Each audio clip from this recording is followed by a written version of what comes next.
Howdy, and welcome to another episode of Adult Onset Horsemanship. I'm your host, Daniel Dolphin.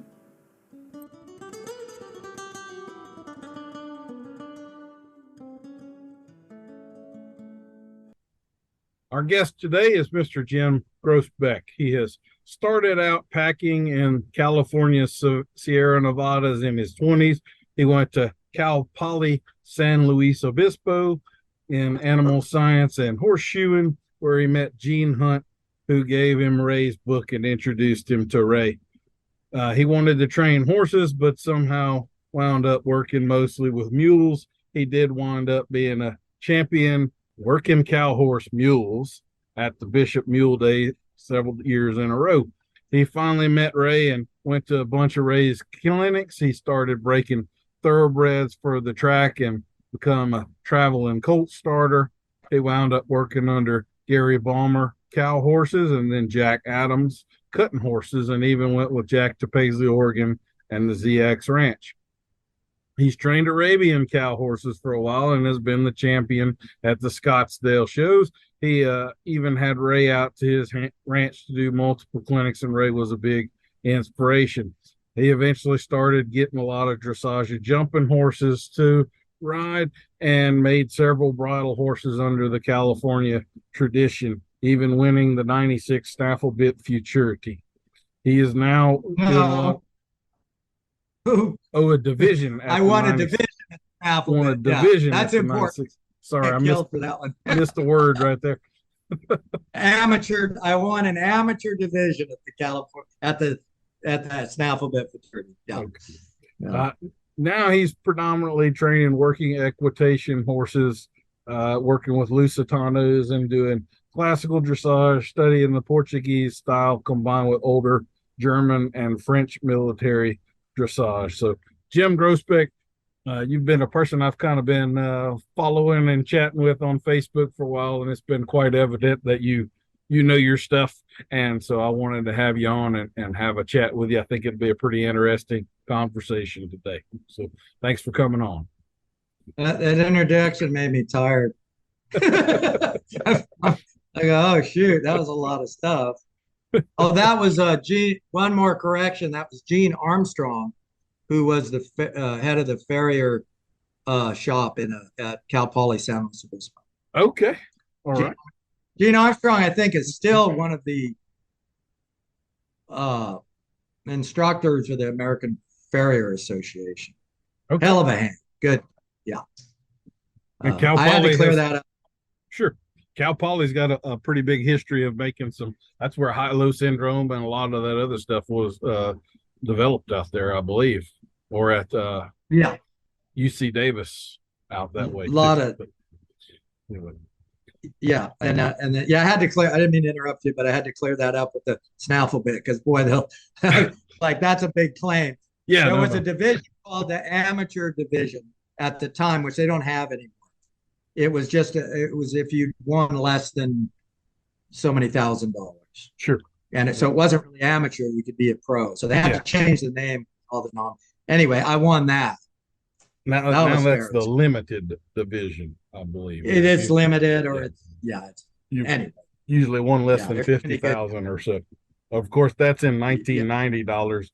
Now you could win less than 200,000. It'd be the same amount of money as 50,000 used to be, right? So, anyway, this is correct. Okay. All right. Well, Jim, we start everybody off with the lightning round questions, and these are for points and prizes. So you want to be on your A game here. All right. Okay. If you were a Jedi, what % chance would there be that you'd use the Force inappropriately?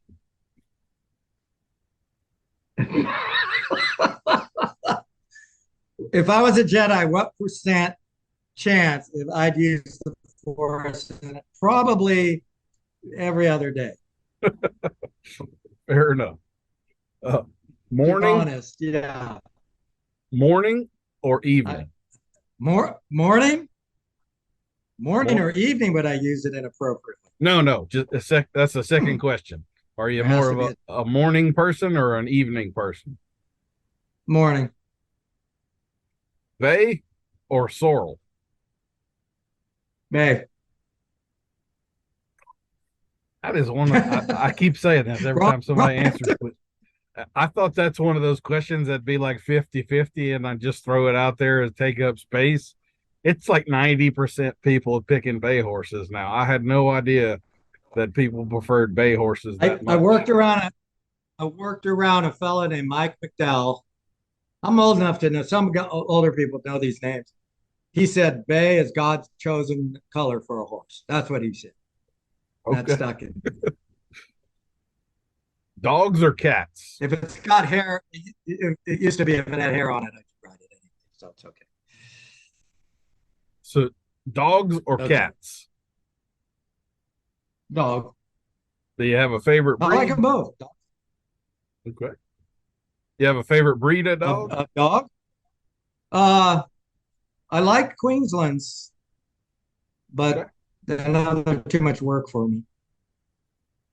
I have had more Queenslands than Australian Shepherds. Does pineapple belong on pizza? Yes, I can eat it. Just fine with me. If there are good essential oils, do you think that it's fair to say there must also be evil essential oils? Uh, yeah, yeah, I think there are. And you can expand on this one. I know we've been talking a Tequila little might while be already. one of them. Tequila, that's good stuff. Yeah, that might be one of You ever keep a bottle of them. tequila in the freezer and drink it really, really cold like that? That is the way to go with No. tequila. Oh, it's Oh, is that it? oh Okay. mess. Keep that bottle in the Yeah. freezer and just pour you out a glass of it, and that's life-changing advice right there. Do you have an industry-related pet peeve? Well, you've heard some of them. Yes, I do. I have a list. So we could talk about those later. Sure. If I have a sneaking suspicion, I know the answer to this one too. If you had to fool with a horse that was completely wild or very, very spoiled, which one would you pick? Wild. Would you tell us something unexpected about you? I don't know. I I kind of lived on a hippie commune when I was a teenager. Okay. That's pretty unexpected, huh? A little bit, yeah. Got the cowboy hippie thing there. Yeah, I had to count. Yeah, I actually where I started with horses, so bareback. Okay. If you could choose any superpower, what superpower would you choose? Hmm. Ray Hunt superpower? Okay. Thoughts You see, you or seem to feeling? have one. He Okay, did. go ahead. Uh, Yeah. thoughts or feelings? Thoughts or feelings? Are you more of a Thoughts. cerebral type of a guy, or yeah? Yeah. Are you decisive or indecisive? Evidently, I'm indecisive because I had to think about that. So I think the answer is indecisive because the decisive answer would have been I'm decisive. So yeah. That that's another one of the I've had several people now tell me decisively right away that they're indecisive. I've had indecisive people make me edit out 2 minutes worth of pause. So for an indecisive person, that was a very short pause, actually. That you actually that's a very revealing question. I had no idea when I I made that I one. I tend to consider things and then act. But every Well, now and then I'm impulsive and it always gets me in trouble. So there you go. sometimes I could be decisive, but I would say it's not always the wrong action. Right action. Yeah. What is the best smell in the barn? Well, the best smell in the barn? Horses. Well, that's a sound. Smell of hay. Do you have a favorite book or movie? Several, but if I went by genres, I'd have to say Jeremiah Johnson. I think I've watched 14 times, probably. So if that's not exactly Western, Tombstone's up there too. That may So have more one-liners in it than any other movie ever made. Yep. Sweet, salty, or spicy? sweet. Hear it? Sweet. Sweet. Okay. Do you have a favorite dinosaur or deep sea creature? When I was a kid, I liked the Brontosaurus. All right. I You're don't, the yeah, first brontosaurus answer I've had. I'm the first Brontosaurus. Okay, there we go. We had a stegosaurus, but that's the first brontosaurus. So I just figured once you're an adult, no one ever asks you what your favorite dinosaur is anymore. So I thought I would throw that I one had in like there. a box full of toy dinosaurs. The final question: have you ever had a UFO encounter? Not that I'm aware of. Okay. All right. Well, Jim, I've tabulated your score here, and you have scored 1,356 points, which makes you our reigning high scorer of the game of all time. And Oh, really? that entitles you to either an awkward silence or a genuine compliment, your choice. Oh, how about the awkward silence? That's I can handle that better. Yeah, I don't need a compliment. And here comes the awkward silence. Can I change my answer? Oh, that's good. I'll leave it at that. I love a good I awkward don't like the silence. awkward silence anymore. Hmm. Well, All right. That's pretty funny. well, Jim, thank you for coming on. I'm tickled to finally get to talk with you this in depth and everything. Would you? I read a little bit of your bio, but would you kind of give us the 30,000 foot view of what it is that you do in the horse world? I'll start at this end, huh? Sure. Yeah. What I'm doing now. Hmm. Yeah, well, I've just now I sort of came across a bunch of Lusitanos that most of them belong to the same owner. But about 5 years ago, it started with these Aztecas. And what's an Azteca? Somebody shows me a video of some working equitation. Okay, so I trained those, some Garocha pole stuff. Then I was working privately for a guy, but just in the last couple of years, I always God, I want to ride one of these Lusitanos. They look very cool. And lo and behold, they just showed up in my lap.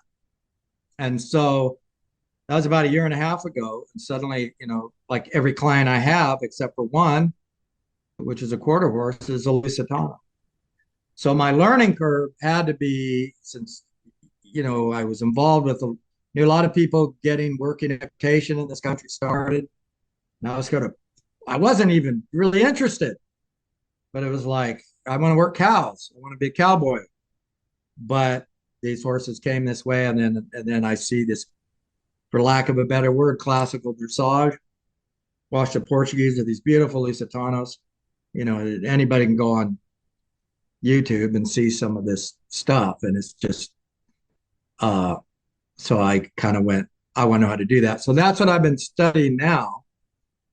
And boy, I thought I knew something, but it's made me want to because the working equitation, you have the three events, but the dressage event's pretty important to your overall score.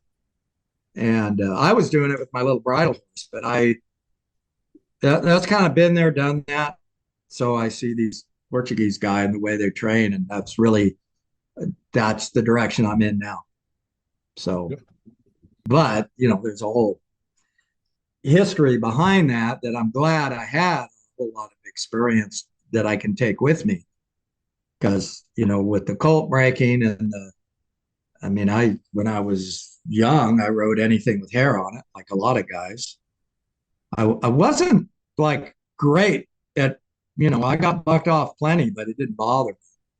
Now it hurts and I get broken. So in fact, I don't start very many colts at all. I got a gal who's pretty good. She's a student of mine, and I help her with the first few rides if I get a colt in. But that now this year, first year I ever turned down colts because the phone would ring. Hey, I got this blah blah blah, and I need to do 60 days, 30 days, and yeah, sure, but yeah, that's changed. But I'm not necessarily a breed guy, but the Lusitanos right now, they just offer, it's actually helping train other kinds of horses. So that's where I'm at now, the working equitation mostly. And I never thought I'd be concentrating on it, but now it seems I'm a working equitation trainer. Mm-hmm. Who knew that would happen? Well, it does. It's a pretty cool event. I wish there was some of it closer to me because I definitely looks like something I would enjoy and appreciate. That's a big issue, and but the thing is, like in Portugal, they only have one level, master's level. And this ring, okay, we could go back to pet peeves a little bit, but when you look at their training, it's backed up by several centuries all through Europe, not just of Portugal, Spain, France, and Germany, and Hungary, and England. Centuries of this stuff. We've got what? We moved to this country and we had to break our own horses. And in California, they were the Vaqueros, Spanish horses, so they say, and all this. But basically, we're self-taught. And, they weren't breaking wild horses over there, so we got pretty rough and tough. So one Portuguese guy that's told me this, he said it several times, because when he started coming over, he goes, you American cowboys, he goes, I've been all over the world. You guys are the best young horse, problem horse, colt starters anywhere in the world.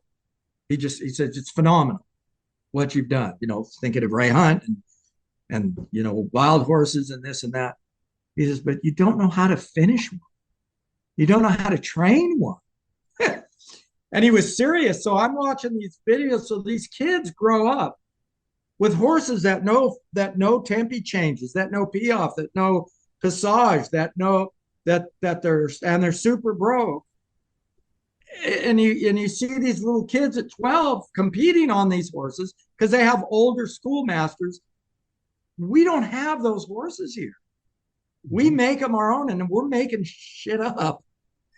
And that's why I've sort of steered away a lot of the people I thought, God, look, bridle horse, and that guy does this. I mean, we have our own events, and I think I'm not one to criticize their cow horses because I love rank cow horses. And that's sort of real particular to us in the way we work cattle. They just, they have bullfighting, or the way they work cattle is totally different. Mm-hmm. And so there's things we have that we came up with that are pretty good that I wouldn't give up. But when it comes to that higher education of the horse, you have to go to Europe. You really do. And Americans have just dumb everything down. I hate to sound European and criticize it, but the more I look into it, it's unfortunately true. And not that everybody's great over there either. In fact, you have to be careful because there's some of the trainers that come here that have an accent. There's a reason they're here, because they probably got kicked out over there, right? We're riding, and it's true with the Andalusians. We're riding all the rejects. They got the good ones. Is that let's send these guys over to the Americans because they don't know the difference, that kind of thing. Anyway, so and a lot of these Lusitanos are imported. I don't. Otherwise, I'm pretty still ignorant about. I don't know any of the bloodlines except there's Dago horses and there's bullfighting lines and there's more dressage lines, but and it's not that you can't do it on a quarter horse. You can do working equitation on a quarter horse, but at the very very top, I mean, the Portuguese people invented the sport, so it's like us inventing. You can train any horse to be a cow horse, but I'm not sure you're going to go into the rank horse industry on anything but a quarter horse these days. Yeah. You think, right? You know what I mean? I think that build has a lot to do with it. Those taller, warm blood-esque type horses, their moment of suspension just gives them enough time to do lead changes and things like that flawlessly. And our little quick-footed, low-to-the-ground quarter horses can do it, but it's choppier. It's not nearly as smooth and fluid as those big horses. There's pros and cons to everything, if you're gonna. You also notice pick a. Yeah, those big horses, like those Lusitanos, when you watch them do their stops, it's not the same kind of stop that these quarter horses do. I mean, everything has a give and a take to it. They don't ask them to. You see, again, I'm not an expert on it. The Doma Vaquero stuff is they do some stops. I've been told that in the last 10 years or so, they've imported some reining horse guys over there to teach them how to get their horses to stop better. But working equitation, you don't. Here's the thing: I was pretty good at teaching a horse to stop, right? I thought I was good. So canter, collected canter, halt. Canter, square halt, all 4 feet. You know how freaking hard that is? And everybody, and so to me, it was like, oh shit, look, I can stop a horse. Watch this. And then but try that. Go absolutely straight. And then you go, oh, there's more to this shit than I thought. Because there's a lot, so there's a lot to sliding a horse, but we'll see. Like, I want to get into some of this stuff with you because I think training, you have some of that unique perspective. So, like, to me, one of the most important aspects of a stop is that the horse finishes it ready to do whatever. And so I have a cutting horse background, and those horses stop, but they stay squatted. So it's like a loaded gun that's cocked and ready to pull the trigger in any direction. Like with the Lusitanos and all, when you see them stop, your canter stop, they stand back up and they have lost all the coiling of the spring. If they're now going to roll back or something, they have to recoil the spring in order to do it. So that ability to hold is kind of what tends to be missing there, I would say. I'll answer that this way because that appears to be the case in some kind. But if you follow the classical advice, I got some here, but I won't. I'm just thinking of a few. And the training I'm getting is that what's really desired is, it's just exactly what you said when you said about the cutting horse. The desire to carry that power is built up in that ass, those ass muscles.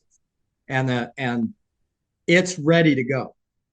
That's exactly what they want in a halt. It's not just turning everything off. And you don't see it in a lot of horses. When that horse is halted, that moment he can go. He's not jumping out of his tracks like the cutting, because the cutting horse got to get across himself over the other way. But the principle is the same. So those horses, they're all that. So it comes back to your definition of collection. But part of a definition of collection is, and it's very similar to what you said about the cutting horse, is that there is that desire, even in the halt, to carry forward and push and go. And a lot of the gymnastic exercises develop that push. It's kind of what the Piaffe teaches. They don't ever work cattle like we did. And so we have the American cutting horse. I mean, we kind of invented that, right? So it's a different animal. But I tend to try to find things that are connected rather than disconnected, or similar rather than dissimilar. But what you said about that power being in the hind end, that's what's supposed to happen in good dressage horse. That's what's actually supposed to be available to you at the halt. So if that horse canters in and halts and he's square, it may look like he's stand back up, but if he's been trained right, you just go and off he goes. Of course, it's forward. He doesn't have to go that way, But the Lusitanos have that power too. They're very powerful behind. And you watch the Merlin the bullfighting horses. Watch their thing. So I like what you said because I can apply it in those classical terms because it ties some things together. There's just a disconnect between what people think they see. It's like American dressage or bad dressage or whatever. Because you ought to be, that's why I like to work in equitation, because you have to take the basic dressage training and put it to work. And they have to work cows. Yeah. And of course, their cow working is sorting. So I like that topic because it's just been, I've never thought, I thought about it the same way you said. Well, of course, once the horse stops, he's not ready to go. No, that's the whole point of the training. The power of the hind, particularly, they even talk about the femoral coxal joint. People say, I want my horse on his hocks. No, you want him on his ass, particularly those muscles connected to the femur from his hip bone to his stifle. That's the piston. And all the real classical training. Otherwise, those horses could never evolve like in Pajaski, the Spanish riding school. But it's got a different application. But it's been a real eye opener for me that while I'm riding, you're developing hind end engagement, and it's always forward. I think that's the biggest difference. Like the cutting horse, it's still forward, but he's got to turn and go that way. But all that push and you're right. He can push and he can sit. He has to, because if he does like the Dome Vaquero, they have those loping turnarounds. Yeah. But the thing is, and they're pretty. But the thing is if you were a cutter, that the more time you spend in the air, the cow's there. Mm-hmm. You know what I'm saying? They're up here making this turn, and it's a beautiful turn, but it's not quick. Yeah. They got to get the front end, and that's nowadays.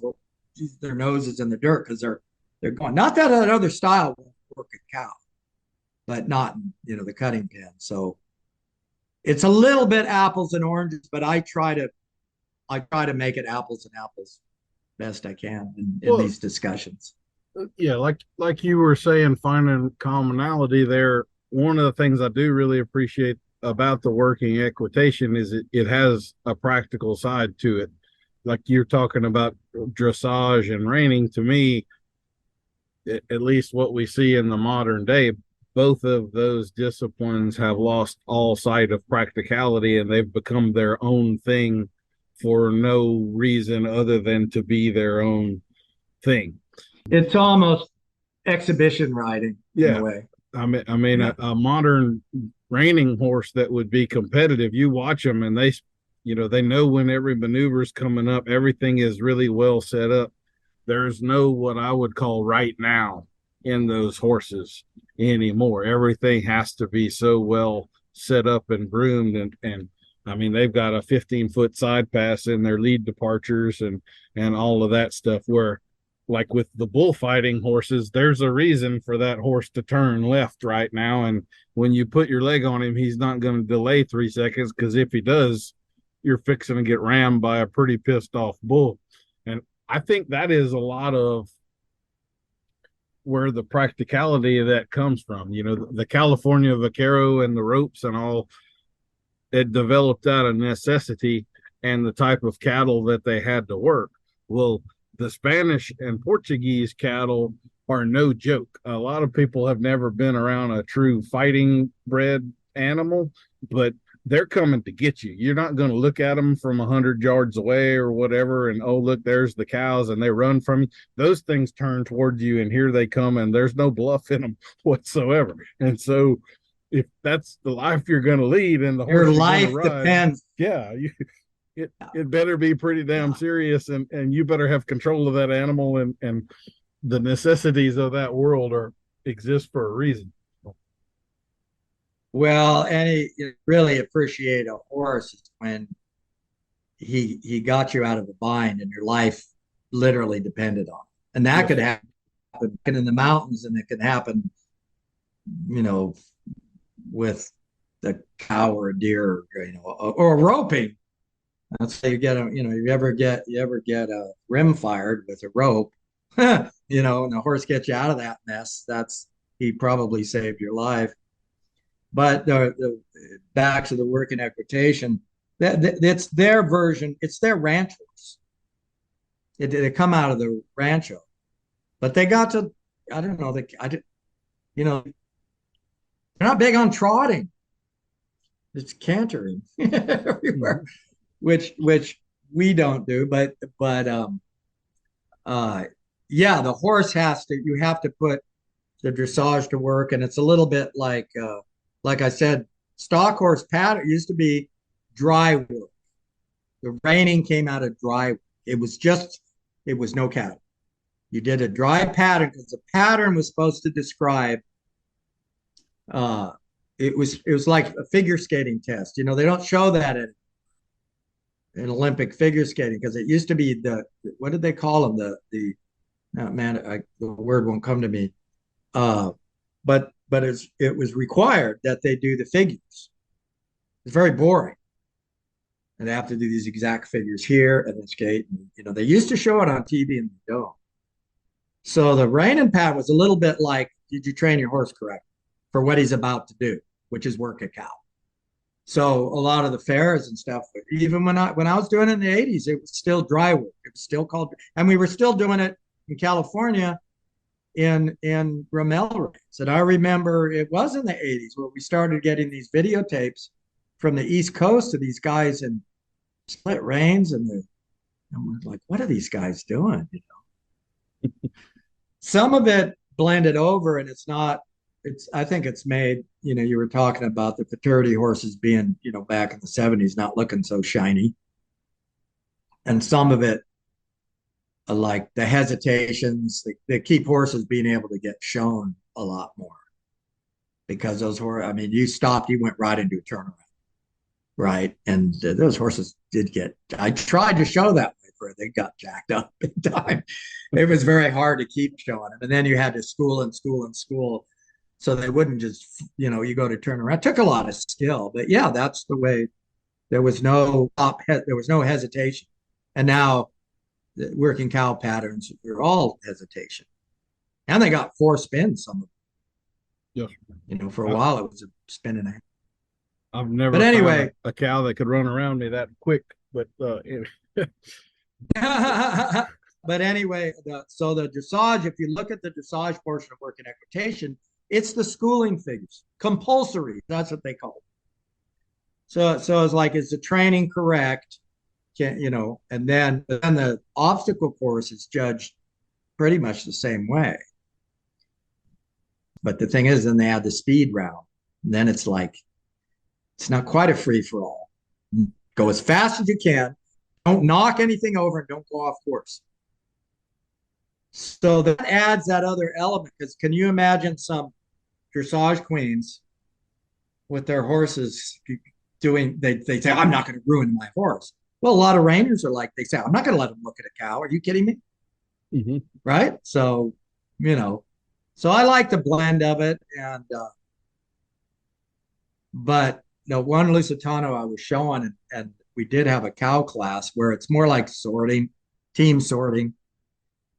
But what was the movements went, so I did a few cows, so I had to kind of retrain him real quick, because like you would have cut it back over your hocks, get over there, stop, back over your hock, get over there, get him. So just sort of, good Lord, he was like a bullfighting horse in there, because I was helping people whose cattle were getting away. I wasn't being judged.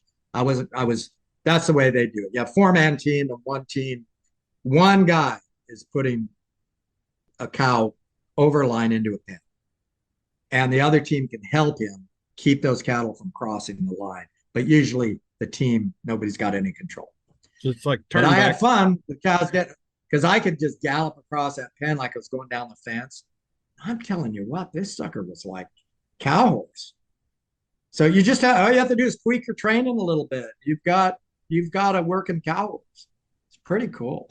So anyway, and incidentally, at that same event, there was some real bridle horse enthusiasts on, I don't know, they were on half Lusitanos or something, but they had, that, yeah, it was just the Vaquero thing, and those horses, I hate to say it, they couldn't do shit. And that's where you just go, yeah, the emperor has no clothes, There's a few things out there that really do some separating, and one of them is adding speed to stuff. I've seen some of the Vaquero guys that kind of like reining when everything stays slow and controlled. It all looks pretty nice, but if it gets bumped up about 15% faster, the wheels start to vibrate and kind of come off a little bit. One of the things I wanted to ask you about, like I really think that people tend to underplay the genetic side of this stuff. So like what we were talking about earlier, when your life depended on it, well, all of a sudden culling horses becomes pretty damn important, because it's not that I don't enjoy that big gelding, it's that son of a bitch almost got me killed 3 times last month and he's gone. We're not trying him again or whatever. And so the culling process becomes real serious at those levels. And I think one of the things that diverged in the stock horse world was that you do have certain bloodlines of horses that are more the cow horse type, and they tend to be fairly independent minded. And that's great when you need them to go fight a cow for you. It's not so great when you want to do something boring like dry work. They tend to get pretty aggravated with that. And we've done this whole pattern 5 times and I'm done with it now. And then you have horses that do tolerate that really well. And I think those kind of became the reining horses. And then the cow horse bloodlines sort of started going their own way. And I'm sure, like in dressage, if we think of the German school and the French school we were talking about earlier, well, the Germans tended to be riding more drafty, cold-blooded horses that you needed to manhandle a little bit more, and the French tended to be riding more thoroughbred, hotter-blooded, more refined horses that if you manhandled too much, you were fixing to create a basket case. And so some of these attributes we give to these schools, I think, have more to do with the horses that they were riding and the genetics that they had necessarily over they had different goals or anything like that. That's got to be true. I know with the warm bloods, it all changed after the war because they had all those wagon cannon horses, those big draft horses, and then they bred them to their third. They come up with the warm blood, but that didn't really that work. They had, I don't know much about the European bloodlines at all, but what they call a warm blood now is very different than what. And that's back where I was saying about the French school, not at one point wasn't that different than the German school because they were riding similar horses. But that changed after the war, from what I've been told. And the warm bloods changed. But you can take the Andalusians. There was no such thing as an Andalusian. We have an Andalusian registry in this country, but they're PREs over there, Pure Raza Españolas. They had 2 bloodlines, and one was evidently like the cart. So those are the ones they sold to us that got Andalusian started here, and that's why you see such giant shoulders, giant ass. They don't move very well. That's different now. We got the PREs finally, but in the quarter horses, I mean, now it's selective breeding, it's specialized, and trainers are now horse pickers rather than trainers. This is what one thing Bobby Ingersoll told me, and I always liked it.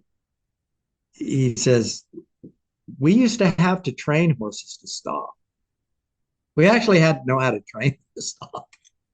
He was training Arabians, and that's where I remember another guy, Walter Wright, he told me, one thing you need to know how to teach a horse to stop is to know where up is.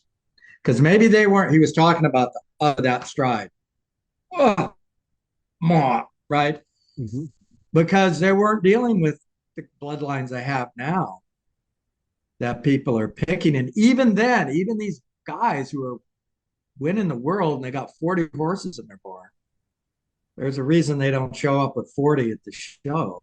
Mm-hmm. Right? Yes. Because even among all those bloodlines you're talking about, it takes a freak individual. So this is just true in the horse world, I think. I think in the warm blood, in the dressage world, it's the same. They got they're what they call leg movers, but they accentuated the trot, and you got these horses with these crazy trot, but their canter sucks or something, So it just comes down to, I'm more interested in like kind of good old fashioned training and riding, because I just want to be somewhere in the middle of just doing the art and correctly and knowledgeably, whatever horse I'm riding to the best. And a lot of the principles talk about, like you're riding a horse built like a wheelbarrow. If that's the horse you got, there's a way to get him uphill. You kind of have to train him. He won't be as good as a horse that's already built uphill, and maybe he should go do a different event, but like you say, the cutters, I mean, they've talked about that for years, because whether that's training or complete genetics, because if you say he won't like being told what to do, but he'll like cows, so they never try. So they don't even care what lead they're on. No, they put them in front of a cow, and they're just great in front of a cow. So yeah, genetics is a big thing, but also it's sort of got to be training too. But who wants to do all that work? If a horse doesn't have the breeding, that's what you're saying, I think, to stick his ass in the ground. Well, it's a good exercise, and it might be a paycheck, but you're not going to win anything in your cutting pen, right? I think that's what you're saying. Yes, yeah. I think it's kind of funny that you go find a trainer of any discipline and you start having a candid conversation like we're having, and they're always going to really appreciate the well-rounded horse that can kind of do it all. And yet when we actually go to work, we're searching for the freak that is the genetic anomaly on the far end of the spectrum. And that's the horse that brings all of the money. Everybody wants the well-rounded horse, but nobody pays top dollar. That horse doesn't excel. I don't understand it. Like, there isn't real appreciation for that horse when it comes down to dollars, Yeah. And it comes down to ego too, because we all want that horse going to make us look fantastic. But I'm at the other end of my, I'm not trying to make a name for myself. Those days are long gone. I just want to do a good job, and I want to learn what I'm doing, and that's what I'm doing. And I'm blessed to have an owner that's what she wants too. She just wants what's best for a horse. She just happens to have really, really good horses. And so I can study for this, and they don't need to go be champions if they don't want to be.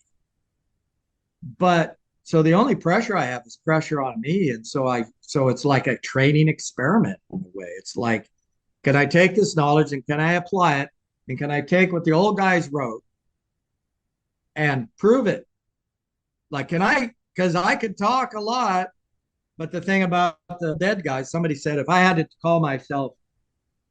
to start out like where I'm at now and come up with a name for myself, it'd be horsemanship from old dead guys. old dead guy horsemanship. But the thing is, they could prove it. It's not every old dead guy, but it's like they're historical figures that prove this riding, and they're not all that far off from one Sure. another, over a couple hundred. But anyway, so I'm not interested in a big show career anymore. At the same time, there's horses I want to get on more than others, right? Yes, sir. Because Well, you just get they give you're like, oh, this is so cool, and whatever. It's just like having a horse if you put it in a like cow horse, sliding, stopping. I mean, the horse would just drag his ass. I mean, it's kind of fun, and you'd kind of rather get on that one sure. than you would the other one in the barn, who's a good horse.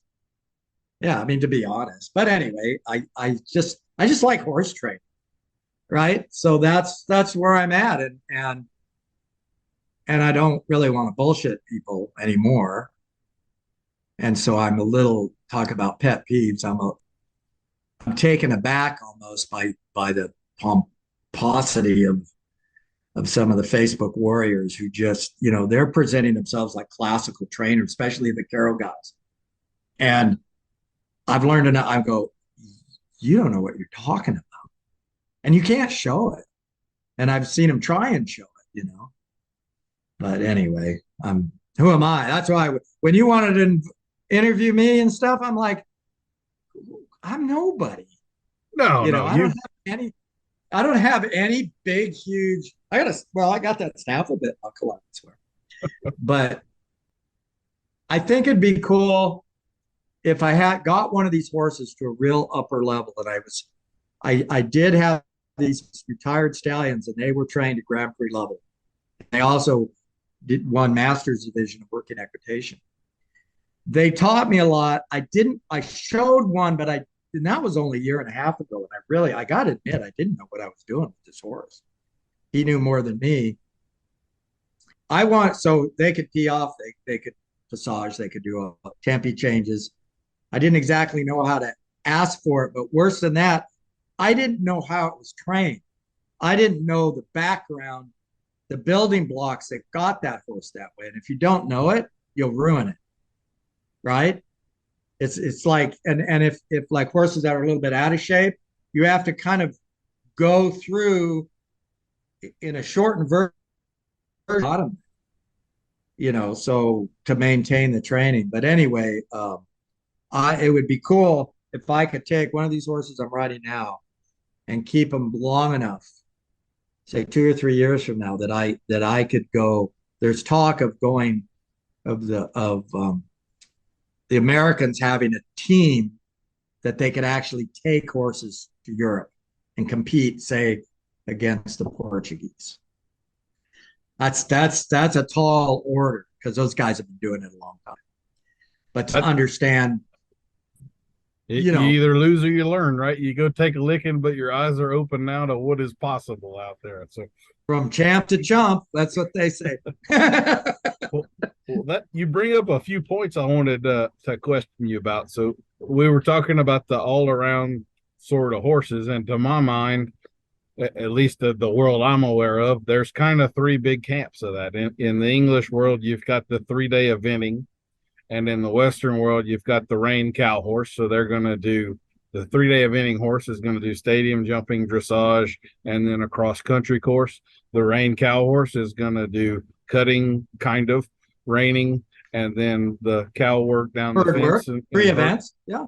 And then you've also got working equitation, which you could kind of say is in the middle. It's not exactly English. It's not exactly Western. It's that Doma Vaquero connection in there. And you've got your 3 events in there, the speed test, the obstacle course, and then the dressage. So you've done 2 of the 3 of the big 3 all around sort of disciplines out there. So I don't know if you ever thought of it that way or not, but you're kind of solidly on jack of all trades territory, I would say, and I mean that in a respectful way. I don't mean that as condescending at all. So I just heard the other day that a jack of all trades is another way of saying ADHD.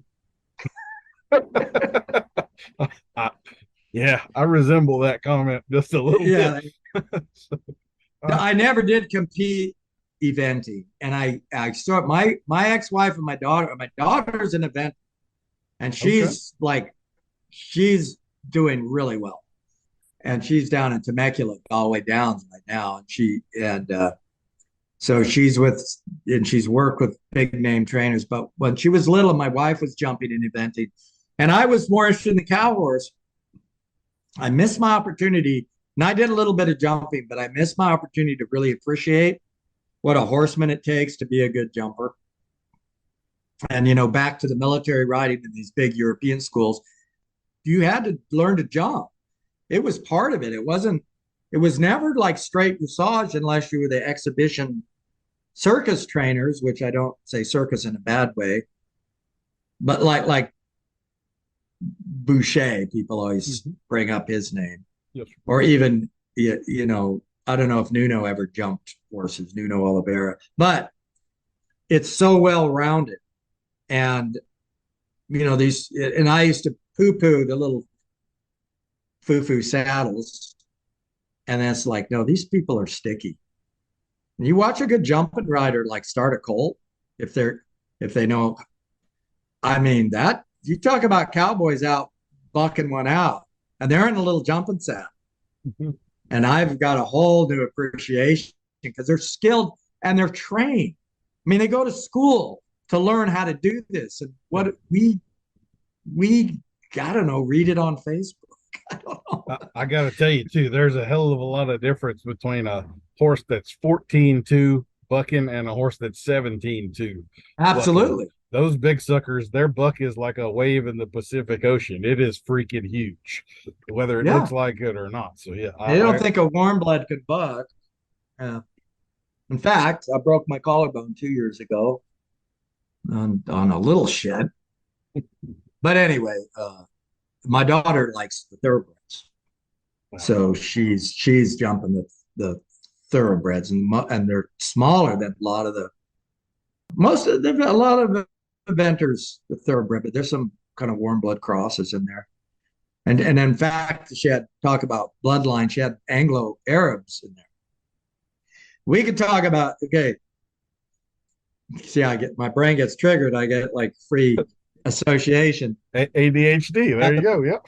You have to bear with me, but it's my ADHD. But the Arabians, we talk about cowbred horse, like the cutting horse and all the cutting horse bloodlines.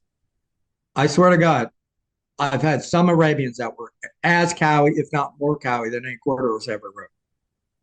They work a little different. Their body's different, genetics, but you train them, and Bob Ingersoll, a lot of those guys back, Dick Knight, back the old guys from 70s and 80s in cow horse, they were training multiple breeds. Mm-hmm. One guy paints, there's some awesome paint horses that were finalists at the futurity, but they weren't afraid to show an Arab. There were a lot of Arabians, half Arabians, working cows. And Bob Ingersoll, 6-time winner of the Snaffle Bet Futurity, going to that's where I run into him and got help from him, was at the Arabian shows. He had this little Arab mare called Mariah Berry Bay. And there was just something about Bobby's style that I just loved. But anyway, he was about correct. And he knew that horse wasn't going to go to Rank Cow Horse show and be competitive. But in the Arab world, it could. But he was still, it had to read its cow, it had to stop right, it had to operate right. So fortunately, I was more influenced by him than a lot of the gadget trainers. Yeah. I tell you what, I grew up, I cut my teeth on cutting horses with as much cow and the high bloodlines and all that stuff. I bought a Shetland pony for my kids, and that thing was as cowy as any futurity prospect I have ever thrown a leg over in my There you life. go. She was Yeah. absolutely ate up with, to the point where I couldn't turn her loose near cows, or she would just go free work the damn things, and it would be I'd have to go rescue some. So like, yeah, Yeah. you never know. On the old masters, I just wanted to ask you this because there's another dichotomy there. So I've read a lot of that stuff as well, and it is pretty like when you read Boucher and some of these others, Paton, there's certainly genius there, and it's very evident how educated and in this they were. But there's also that sentence every once in a while that you come across and you're like, oh no, that's not right.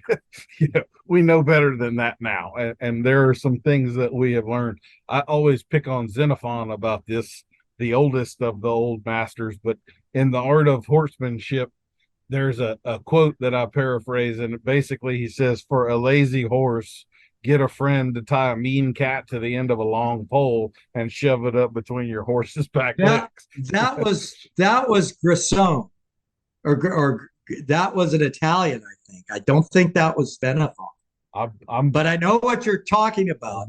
Yeah, yeah. Tie a really angry cat in a sack to a pole, right, and then stick it up that horse's ass or something. Yeah, yes, sir. and he'll go. Yes. So there Yeah, is. I don't wonder if were they serious. I always I'm thought that was from another. Doesn't no, matter. I'm Yeah. 100% sure that is from Xenophon and the Art of Horsemanship. I quoted it in my bit DVD. Thing is, people have hijacked a lot because what I know about Xenophon, he wasn't the cult breaker was what was that guy's name? Because he had another guy that did most of the horse training. He was a military strategist and leader, and he trained guys to die in battle horseback. I mean, Yes, sir. and he appreciated the horse, but he wasn't the main, so they've sort of hijacked they've turned it into what's the expression you hear a lot. It was at him about the dancing. You wouldn't force or anything force can't be beautiful or Yes, sir. Yeah. was that Xenophon? I am not 100% sure. Okay. I believe I know what you're talking about. And that's also, we're talking texts that are 2,500 years old. So who the hell knows what the reality of who said what you've got when? translation. You've got translation issues, but Yeah. look at some of the bits. I mean, they're in the book. Some of these bits. Mm-hmm. I mean, talk about woke horsemanship. They'd never. I mean, Yeah. people wouldn't. So it is a dichotomy because it's odd that how glorified they'll make one guy, but then if they look at the bits he used or something, it doesn't fit their outlook on horsemanship, and they'd go. Yeah. So, sir. but to your point, there are a lot of things you have to ignore. There's some pages you have to flip through to get. So I've had some guidance in this where read this guy, but don't read the whole thing. Read this chapter. Yeah. Then read this other chapter. Because then they get off on their own, whatever it is, Yeah. And so it's like hunting for gold. You're looking for nuggets here and there throughout. And just because they're so wrong, you can tie it into yeah. But yeah, Xenophon, I don't know a lot about him, but I do know he was a military leader, and this was military shit, and I don't think it's as near, they always use those beautiful quotes, I as think if he went out in moonlight, danced with horses. He wrote most of those books in his 20s too. I believe he was quite young, and so that's one of the things he was noted for is his ascension to military general and all. He was an Alexander the Great type who did that all very young. And I might have had the gumption to write a book in my 20s, but I sure wouldn't want anybody to read it now that I'm in my 40s. I'll pay you to burn that book. Yeah. I sure wish I could remember the name of his cult of this cult breaker guy. Anyway, well, and Boucher, what's interesting is, okay, so people say, oh, the ultimate of French classical, but he was from the circus. He wasn't military. I don't believe. No, sir, you're and right. I don't mean circus in a bad way, but it was more exhibition riding, and he was a genius at the same time. Before what they call his second banner, you could argue that he spent the first half of his life ruining horses. He would Because if you argue read that. Philip, Yeah. these guys that were his contemporaries, they they go, this is like, it's like they're talking about the P word.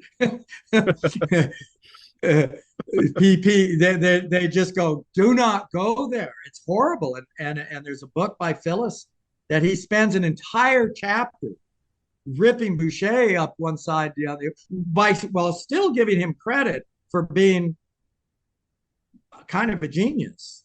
Mm-hmm. But this, and so Boucher, he's got to almost get what he get a chandelier fell on him or something, hurt his legs. He had to change his whole deal. So he spends half his life going, and this is the deal. And then the other half of life, he goes, never mind. Yeah. It's hands without legs, legs without hands, but there's not a lot of forward riding in it. And we don't, we have films of Nuno Oliveira riding, but we don't have any of that guy. Yes. But I've read enough criticism of it. I'm like, yeah, well, I'm not going to, he probably had feet of clay too. And so, I don't go too crazy over the Boucher stuff. One of my favorite quotes is that tradition is for feeding the fire, not for worshiping the ashes. So there's a lot of us that need to kind of think of it that way a little bit. A guy can be a genius. Tradition is for feeding the fire, not for worshiping the ashes. Oh, I like that. That's a good one. There's a lot of us that could stand for that. And really, like Boucher, you almost have to give the man even more credit for having the ability to recognize that he was wrong and change. How many of us would not have the ego to recognize that we're wrong and verbally say, I was wrong, and now I'm going to change direction and try to improve? How many people double down on wrong? Yeah, I actually don't have, I haven't read anything of his. I just read the history of him. And so when people talk about him, it's like, you've got to know what part are they talking. They're usually talking about the second manner, right? Yes. But then you read these old texts and what these guys thought of him and what he was just over. It's like trapped between their horse's legs where you just, in these flexions and even though Phyllis talks about flexions, so there had to be an influence of Boucher, but Phyllis's flexions were all forward. And the biggest criticism is of Boucher before, I guess, is the horses didn't go forward. Everything he did was just contracted into place. There was no forward riding. It was I don't know. That's what he says. Yeah, he started riding at the standstill. He was literally doing work without moving at all. So yes, sir. Well, Jim, I don't mean to interrupt. So he went for between. Oh, go ahead. Oh, are we running out of time? I told you I could talk. No. I was just gonna do the sponsor of the episode, but go ahead and finish what you were saying. Oh, sponsor the episode. Go ahead. Do your thing. What are you gonna do?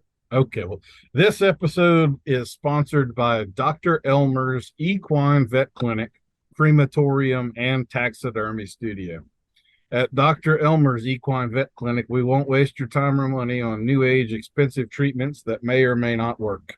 If Underwoods won't heal it, or a gallon of oil in their belly won't treat it, he's a goner anyway, and you're just running up a bill on the inevitable. That's why we've expanded our operation to include the first equine-sized crematorium in our area. You can't bury a horse with the stuff we use to put them down for fear of water contamination. So we put the gas to them. Did you know that your 1,200-pound horse can be returned to you in a feed bucket-sized pail? We've even begun incorporating the ashes into concrete structures of art. You've watched cowbirds ride your horse around the pasture for years. Now watch birds continue to appreciate your horse in a custom concrete bird bath containing Old Thunder's remains.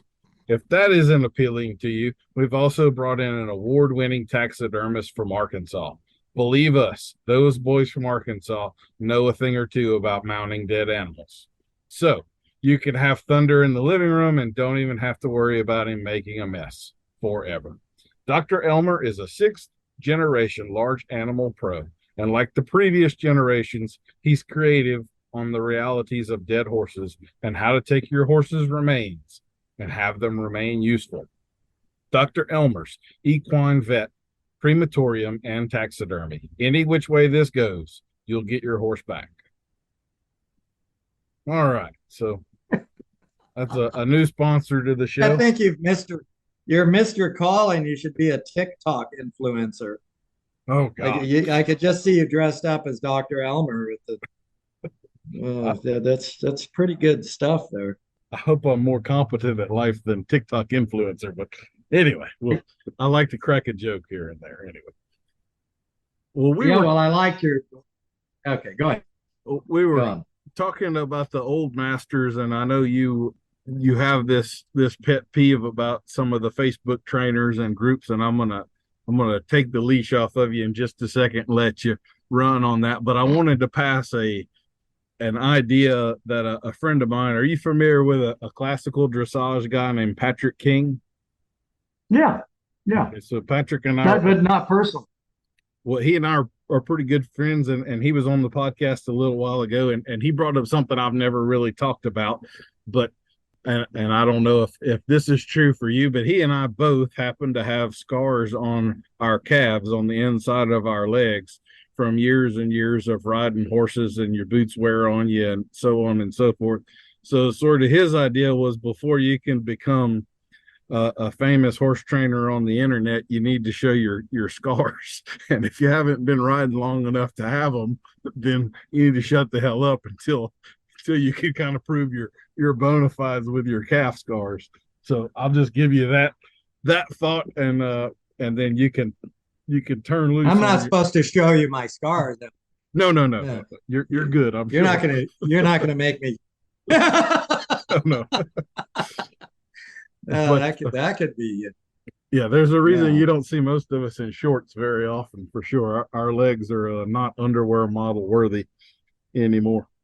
But you had some particular thoughts on some of the Facebook groups, and also I'll let you go ahead and say your piece on that. Did I already talk about the adjectives for one thing? Horsemanship, that everybody, of course, you got to advertise, but you're trying to make some money. But I mean, these adjectives that are describing horsemanship are just getting so out of hand. And some of them are 3 or 4 words long.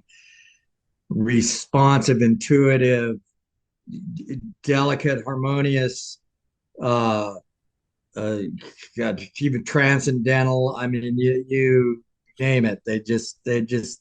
If I hear one more adjective about, it's like, how come we're not all talking the same language? How come we're not all, if we're all training the horse, aside from our individual, context or discipline, in general, we should be talking about the same language, but what happens on Facebook, and I know a lot of these guys, and some of them they're good writers, but did I already say the cross between Yoda and Kamala Harris? I mean, they're descriptions of something, and I've actually been blocked a couple of times because I got kind of, maybe I deserved it, but there was something about a description of it was just a leg yield, and this description of the leg yield was just the energy created by and it was about the faults. Where people have trouble with the leg yield is that they don't understand that when they overbend the neck, which is true, then the energy does this and that, and you're not the true. It just went on and I'm going, okay, a leg yield's a leg yield, a leg yield. It's been described a gazillion times. There's nothing magical about it.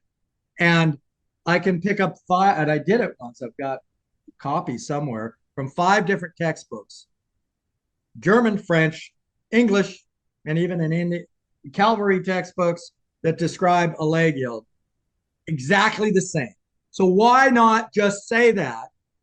But like I said, when I pulled it out and I quoted it, you just learn from books.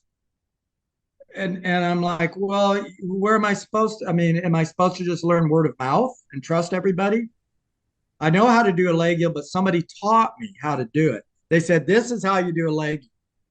There wasn't a lot of different, and here's another idea is that there's a plenty of Facebook ideas of what's wrong. But somebody told me this and I don't know if it's completely true about the FBI, but it was about the counterfeit division.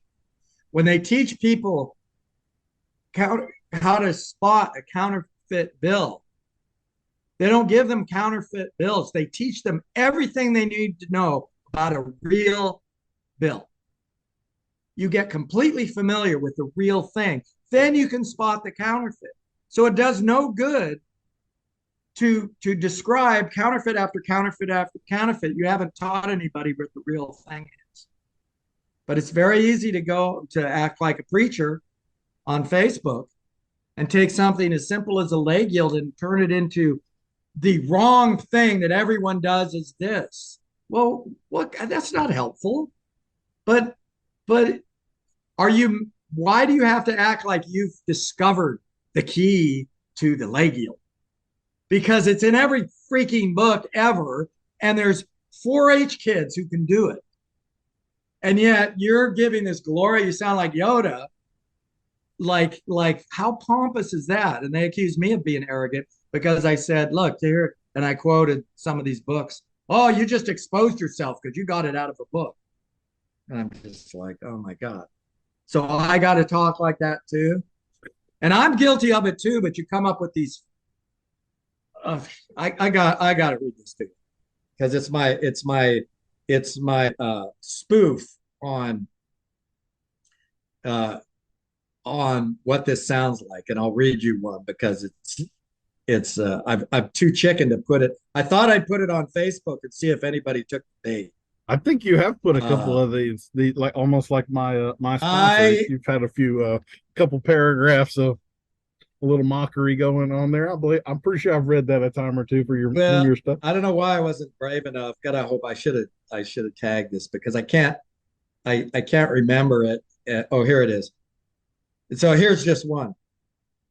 So picture this. I'm gonna put this photograph of me, say, on a horse, or maybe there's just beautiful background. Horses all bridled up, and whatever. I've got the spade bit on, and whatever. You must balance the horse on the scales of balance in order for balance to find equilibrium with empathy. And I mean, what did I say? This is a complete gibberish, right? But I swear people would go, oh, God. It's profound. Jim, that's so profound. But I also did some more funny ones.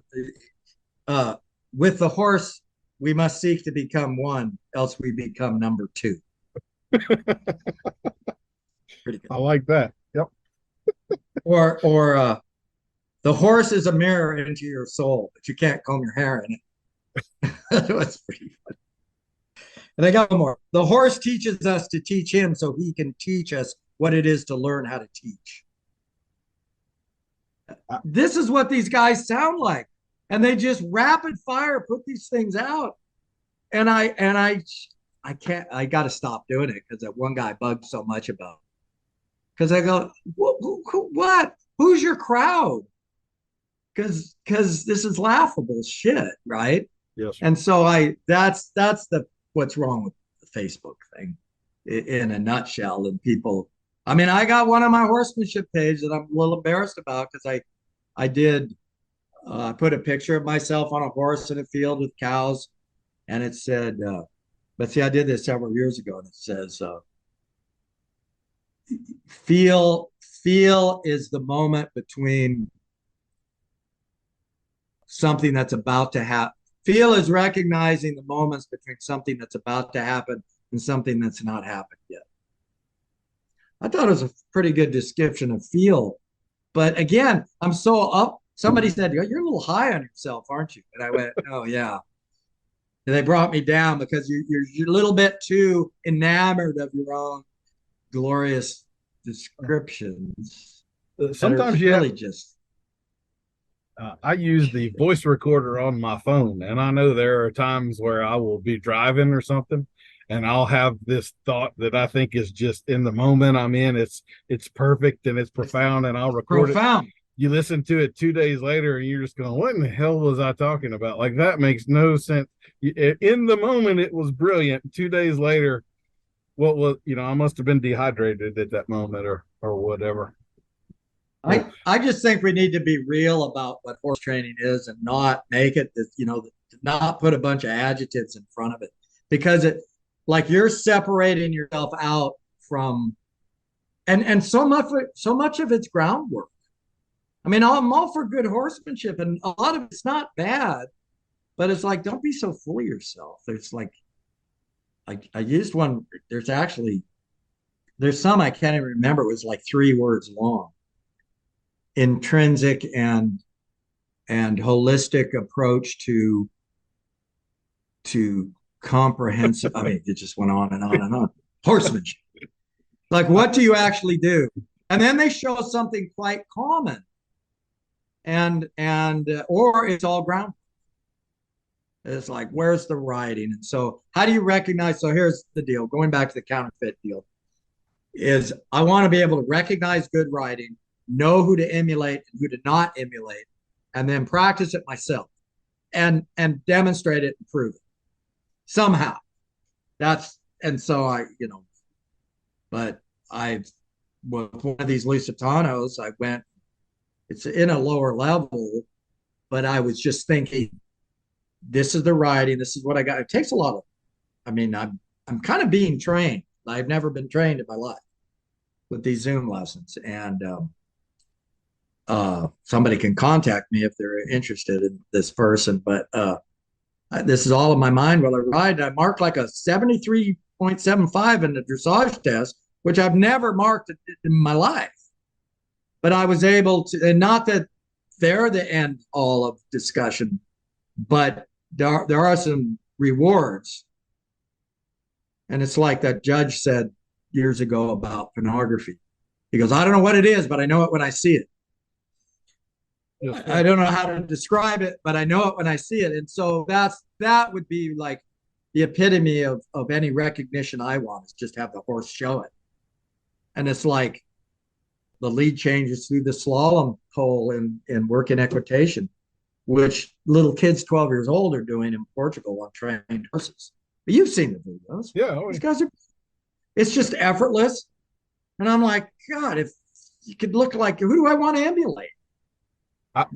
There was a video that came up not long ago, and it's a little girl opening a gate, and that horse does 2 strides of the lope opening a gate. I'll kiss your ass if 0.1% of the adults in the United States could lope a horse under control for 2 strides while opening a gate. I mean, there's just.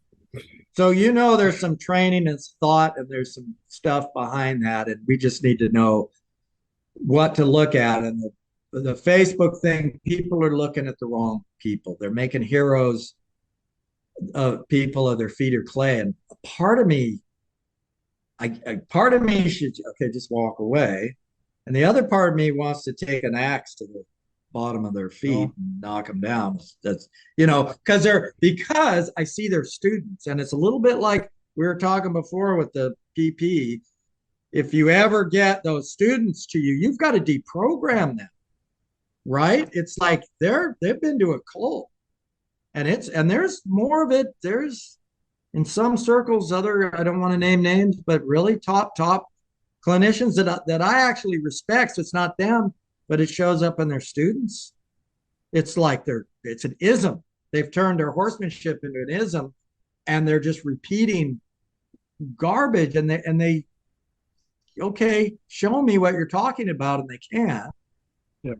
But they also, well, so and so says.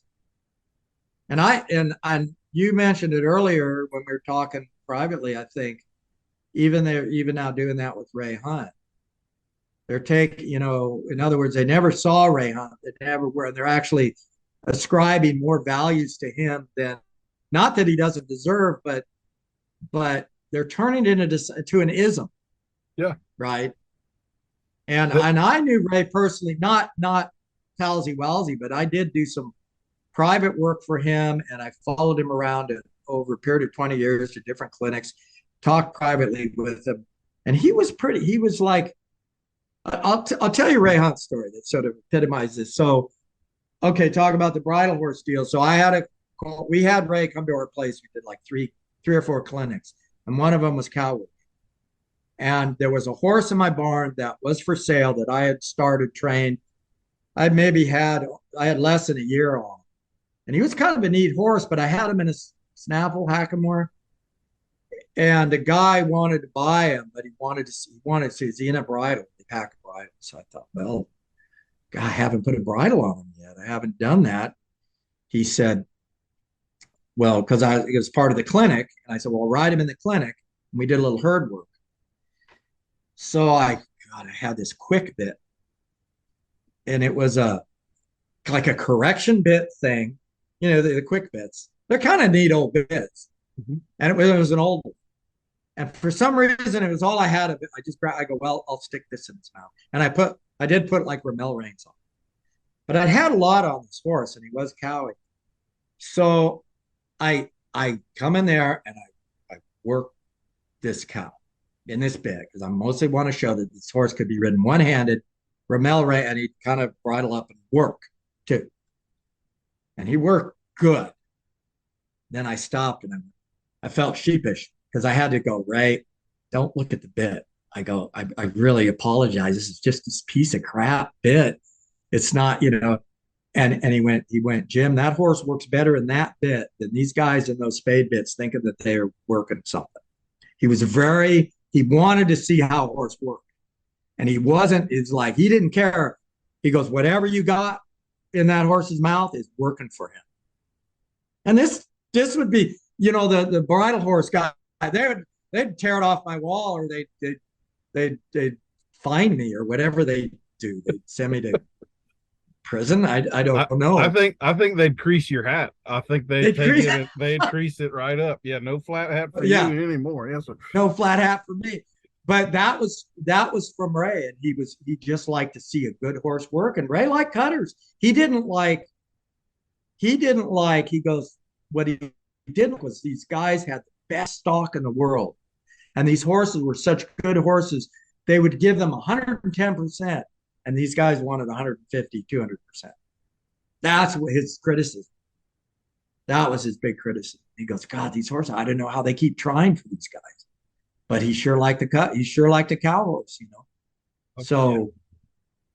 So he was, and he showed, you know, and he evidently, before my time, or I knew him, you know, he had that horse Hondo, which kicked everybody's ass at the cow house, you know. But so anyway, but that's my Ray Hunt story about bits, because I remember just thinking, okay, I got to fess up.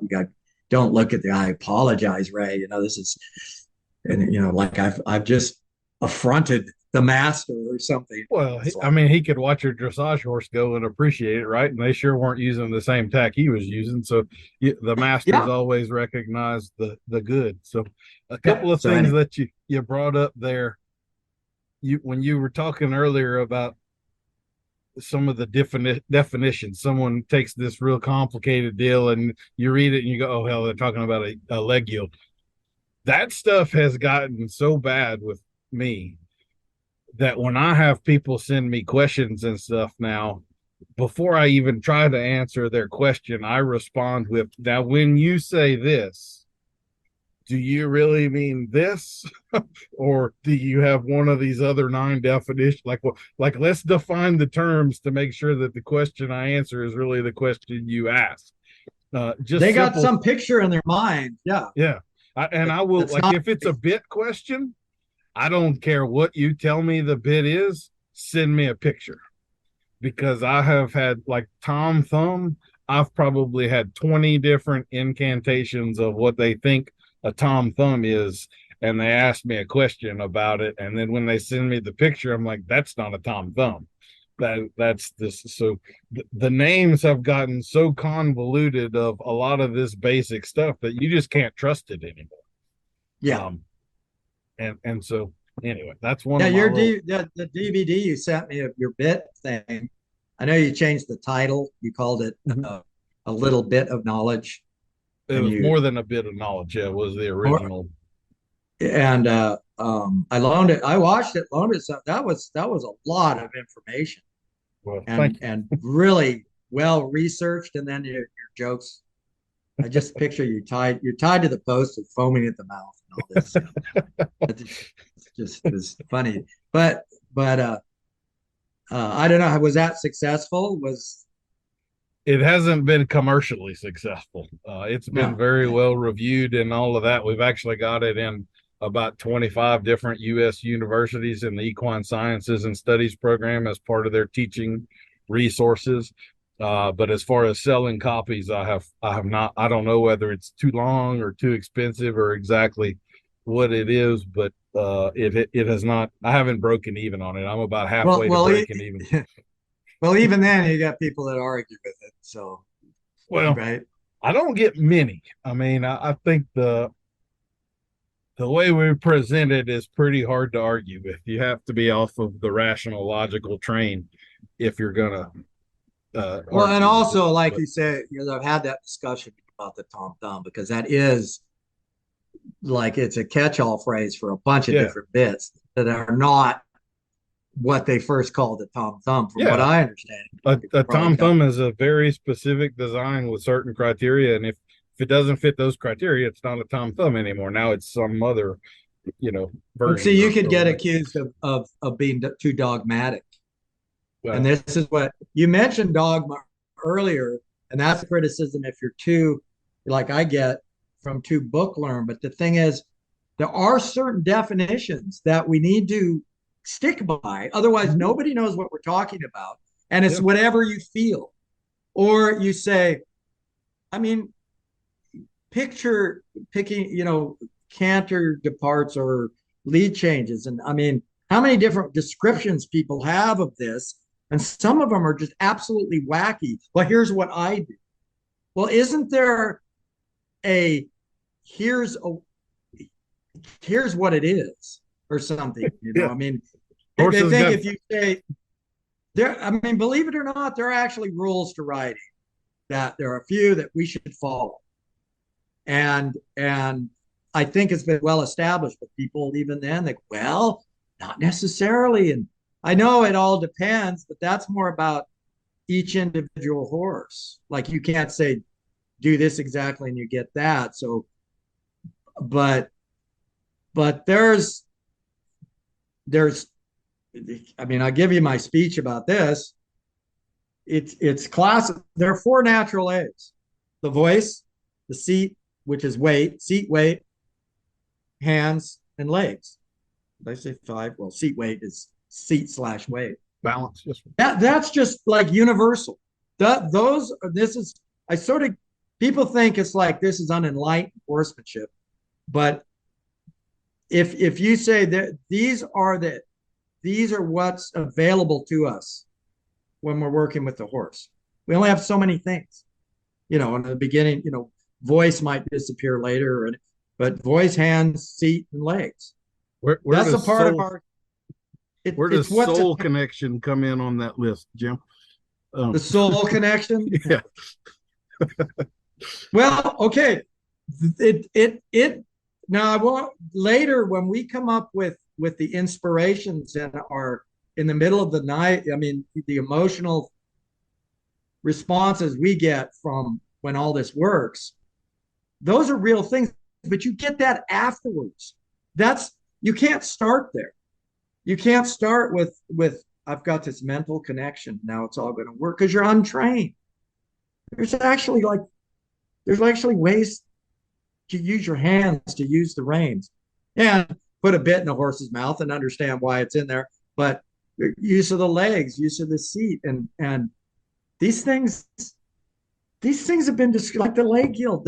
They've been described ad nauseum. We don't need that much elaboration on it. But to me, it was like enlightening. It's like, how did I not know that? Right. So it becomes a form of egotistical masturbation. You get these horses sometimes where someone has decided that they know better than all of this stuff and they need their own set of cues. I'm Yes. going to teach this horse to do a lead departure on the inside leg rather than the outside leg. And we're going to not act like they all have four legs and have to move in a certain way or they fall down. We're just going to divine a whole new thing. And yeah, it just becomes its own, it's egotistical masturbation. That's what it is. Yeah. Well, I'm glad you said that. You were talking, I wrote this down a minute ago and I just thought this was funny. So I was going to share it. The other day I was on Facebook and I came across like 3 or 4 posts all within the same little evening of scrolling that were talking about taking into account the whole horse. And I just put a little burr under my saddle. So I went and wrote a post that basically it was I don't think I'm smart enough to do this whole horse stuff that everybody's doing. So I'm going to become a specialized expert. And if you want to know about the little wrinkle on the back of the wrinkle in the elbow, yes, my territory that was there. great.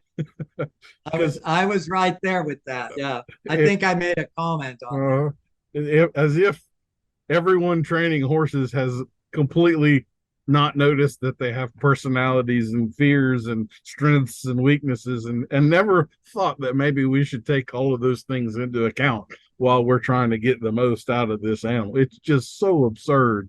Nobody ever go off that. Yeah, I mean, thank God we've got the new age mindfulness. So someone finally took the whole horse into account. Okay, but on that same line, how many times? So, okay, you could get it's that wrinkle. God darn it, Daniel was. I mean, this changed everything for me. It's that wrinkle, but they're doing this with the thoracic sling. How many times have you? It's a thoracic sling. You have to understand the thoracic sling, or you have to understand. They even go. I mean, I get the tongue release and hyoid bone and all that, but I mean, they get so far. That's it. It's just like your wrinkle. It's the thoracic sling. That's what we're training. Or when you get to collection, how many times have you heard this? It's all about getting the horse to lift his back. Now, I'm going to say nothing could be further from the truth. That lifting the back has nothing to do with collection. And I'm going to get shot for it. But the collection comes from the power of the hind end and the stifle, the horse, even the thoracic sling, the horse driving from back to front. Talk about dogma. If they're going to crucify me because I repeated back to front, and now I sound like a dressage queen, but it's true. When the horse is finally actually sitting, then the back kind of does lift. If the horse is ridden forward and uphill, he does lift his front. His thoracic sling gets involved. But did these old guys not? They didn't know what a thoracic sling was. They didn't have that anatomy. How did they do it if they didn't know what the thoracic sling was? But this idea that we're going to physically cause, like the horse bends in the middle and that causes his hind end to come underneath him. It's you can historically prove this isn't right. But they say, well, the horse has to get round. But again, I'm sounding like the wrinkle, but it does come from the ass end. Just like your cutting horse getting his ass end in the ground and being able to turn. The back lifting and the thoracic lifting is a result of all of that. It's the end product of all of that. It's not how it's created. So we don't sit there. I'm going to lift his thoracic sling and I'm going to teach collection. It's just not. I don't know if you remember those commercials. This old gal sitting in a room when Facebook was still coming up. She had all these pictures on her wall in the living room, and she's sitting there, and her other neighbor comes up. What are you doing? She goes, well, this is my wall. I'm putting things on my wall. Thinking Facebook. And the gal goes, that's not how this works. That's not how any of this works. And that's what it makes me think about so now I've seen there's even clinics discover the thoracic sling. And now we got, again, I get blasphemous about it. I understand the release of the jaw. And these guys knew, that's kind of a Boucher thing, but they knew when a horse is, here's how simple it is. You clench your teeth, clench your jaw. You don't operate very. You don't see very many runners and athletes only like this, the clenched jaw. it relaxes the whole body. But they're going as far as saying that they can take a dead horse and pull on the tongue and his hind end will. Now, there's people that swear they've seen the video, and I've seen the video. Well, it's somebody at the other end. They're trying to show, look, when you take a hold of the tongue because of the hyoid bone, it restricts the hind end, and we can prove it because look, I can't move it. Now I can move it. Well, I've seen magic acts. I mean, come on, give me a freaking break. If that were the case, because the idea of the flexions or this tight tongue is the fact that the horse emotionally, like we get upset, we clench our teeth, and it's hard. Like one guy showed me, and it was a Portuguese guy who studied Boucher and all this. He goes, clench your teeth and wiggle your fingers. It's like hard to do until you train yourself. You can't do it. You got to relax your jaw and you can wiggle your fingers. It's more neurological, psychological. It's just what happens to the system in the body, but it's not like there's a tendon that's attached to the tongue through the hyoid bone that goes to the hind leg that we can go because then you've totally eliminated the emotional aspect of the training that what a tight, like a hurt mouth or a tight jaw does to the training. It's because the horse is uncomfortable, so he's not going to work, and his hind end's not going to work. You can't get him. They need to take the whole horse into account, right? Otherwise, let's just tie a string around the horse's tongue and make us. And why do we need? We'll just go like this, and his hind end will go like this. It's preposterous, but there's going on and on. So it's just like your wrinkle. But that was funny. But it's actually kind of because this is what's happening. Funny because it's true. Yeah. It's the elbow wrinkle. I got it. Daniel was right. If I could just access that wrinkle, my horse is going to be freaking brilliant. A couple of things that all brought up. As a guy that started a whole lot of colts, I can tell you that if you get on a horse and you feel a lifted back, that's not a good sign. That means he's fixing to buck your ass off. Yeah, there's something that's going to happen after.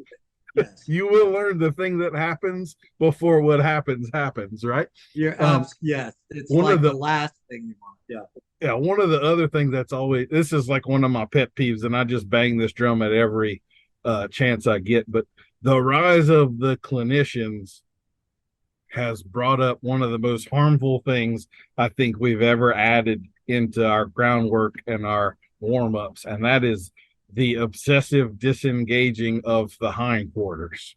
And I will go to my grave on this hill if I have to, but I hear all the time about if you're going to stop a horse from bucking, disengage the hindquarters. Well, let me show you some video from a rodeo of a bucking horse, and you might notice that his hindquarters are doing a whole lot of moving. They're pretty free when he's bucking like hell. It's his front end that winds up getting locked up. If you watch the front end, it doesn't move very much. The hindquarters are moving a whole lot. So freeing up the hindquarters is in no way, shape, or form a ticket out of a bronc ride. It's not going to help you there at all. And so I always want to say that every chance I get. One of the things, I think you had done a post not long ago, and I meant to look it up and I ran out of time before we started, but it was basically kind of like my little wrinkle thing. You were talking about there not being a posture for a horse to get into, that there were a lot of different postures. And I don't know if that's what you were meaning kind of with the lifted back, because there is a point in a stride where the horse will lift its back, but it isn't lifted the entire time. The horse doesn't go around round. Otherwise that's crow hopping. It would just be a little pogo stick. It look like a hog. Boing, boing, boing, boing, boing, right? Go around like a pig. Yeah. So the lifting of the back is a consequence of the driving of the hindquarters, and it's a part of the way the horse moves through a posture in a stride, but it isn't something we would want to freeze. That may have been from some other source and not something I wrote. I don't remember. I agree with it anyway. I mean, we can't put horses in particular postures. Yes, I think. But what is true, yeah, I don't know what I wrote about that, if it was recent Because sometimes I go back 2 years to shit I wrote. Can I take Maybe. this off the internet? Yeah. It's a little about like the Boucher thing. Never Mhm. mind. Forget, yeah. Never mind. I'm on to a whole new deal. Forget what I said. But you talk about, okay, is this point in a stride? Yeah, because, and I put a picture, it's from Harry Bolt's book, of the horses on the circle. Um, I don't know if I have time to, like, I usually have it bookmarked, but it shows horses from an aerial view. It's the same horse at a trot circle, a circle. You can clearly see from above the bend of the horse in the spine.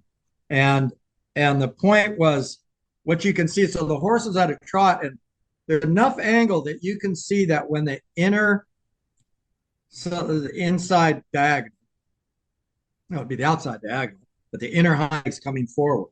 So stifle's advanced, the rib cages go out. When he gets on the other diagonal, and he's on the inside diagonal, and that stifle advances, the rib cage goes in. Mhm. It's the stifle moving up into the horse's belly that kind of moves that rib cage. So it's the same with like both stifles, like at the canter. And this is where the lifting the back. It just happens if a horse is up in the back.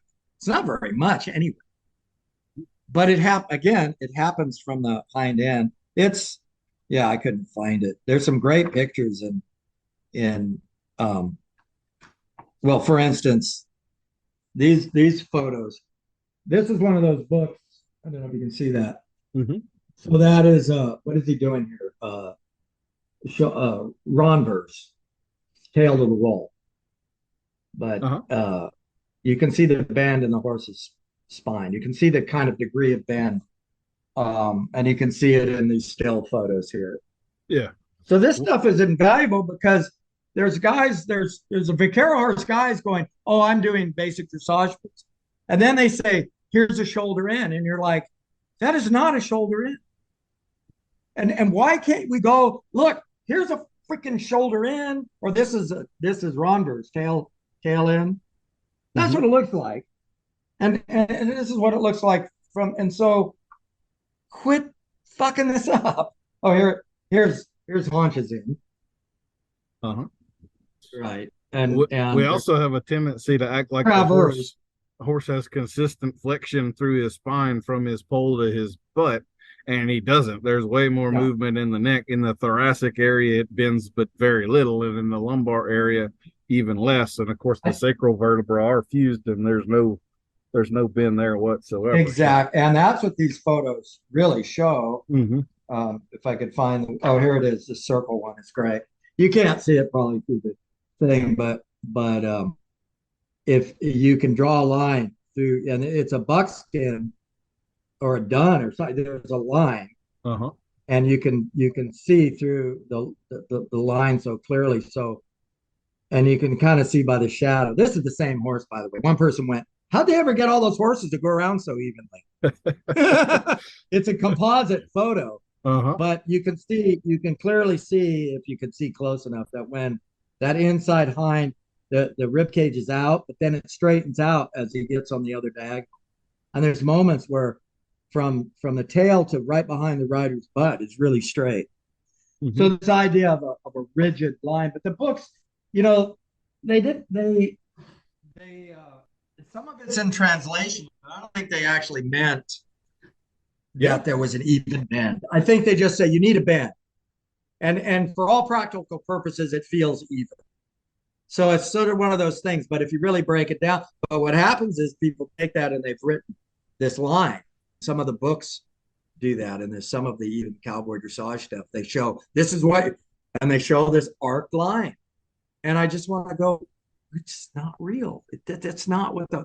If you really want to be real, Yeah. get one of these. You know, it's a great book with the photographs. Incidentally, I've been told don't follow his actual instructions. Some of them, Okay. but I mean, you Well, want to get blown. I mean, this stuff is kind of fun to me because we don't operate like this. Where's his? He's got these diagrams of. I should have been more prepared. Um, Throughout the book, these little. This is talk about instructions. I mean, he's laid it out. These are your legs actively. That's your seat bones. These are your hands. So that might be a half halt when he shows this is a containing outer leg but not active or something. There's a Yeah. table of contents, and it's really helpful. So, and he's got it through the series of lead changes. And yeah, there's different ways to do it, but if you want to train your horse consistently, you do have to have a method. And the thing is, as a cavalry riding, if they were everybody had to ride those horses in the military, and you had to. So all those horses had to have a consistency to their training. It was, well, that horse you have to like lift it to the, no, it's like left leg, right leg, left, and they were trained the same. So everybody could ride that horse. And now we've got all this stuff where you got to read a novel to figure out, or the trainer's the only guy. Here's another bunch of diagrams. Mm-hmm. It's pretty interesting. Guy put that much thought into it. But there's no reason we can't have the same in the Western riding. And you talk to cutters, you mentioned you're cutting. Who can argue with rate, stop, and turn? Doesn't every cutter in the world, they can say, what does a cutting horse have to do? Rate, stop, and turn. Right? It's just like, it's unarguable. How, I don't like my cow horse to rate the cow. And I don't like him to stop, and I don't like him to turn. But if you're teaching right, you've probably taught people to cut. And like a guy say, you could teach a dozen cutters it takes to train 2 cow horses. Because, you go around and then you put them on a cow, but it's pretty much, there's little wrinkles to that. But basically they got to go across the pen, read their cow, get stopped, and get turned. Yeah. I can tell you, as a 2-year-old guy, that was predominantly what I did in the cutting world. People would be shocked how often some of those big time competition horses go back to the 2-year-old guy for a week or two because they got too far away from rate, stop, and turn, and that horse needed to be brought back to the foundation of what he was doing because they blew him the hell up. That stuff happens. There's that quote from that German philosopher or poet that said how important it was to do the simple things perfectly. Mm-hmm. Then you could do the complicated things easy. Yeah, something like that. This might be a Yoda-ism, but I really do like this one. It is that beginning riders want to work on intermediate horsemanship, intermediate riders want to work on advanced horsemanship, and advanced riders work on mastering basic horsemanship. Yeah. And I have learned as a clinician, you don't ever advertise a clinic as basic horsemanship because no rider out there nobody will show up believes that they need to understand and further work on basic horsemanship. One of the tests I do, I'll get my group in a semicircle and I'll say, ride your horse forward 7 steps and stop on the 7th step. And for years, I never had more than 2 out of 12 people actually be able to stop their horse on the 7th step at a walk. Just recently this year, I had 3. That's the first time I've ever had that. And it's humbling. If you think you're hot shit, show me you can walk forward 7 steps and stop on the 7th step. And historically, 90% of you cannot do that. Now, let's work on basic horsemanship. That's what this is what Ray did in his horsemanship classes. I don't know if you ever did one with Ray. No, I did not. He taught people to count the feet. He'd stand there and have you walk by all 4 feet, but you start, say, with the left front. And he wanted you to count as they picked them up, not as like a mark, not as you put them down. Mm-hmm. So it was left. Now, and then you could then it was the hind, which was harder. But he'd help you if you go by, he'd count for you. So you'd get the feel. You could find, like right before that horse's hind foot's going to step, it drops in a hole. There's a little at the very end of its stride, so you get a feel of that in your ass.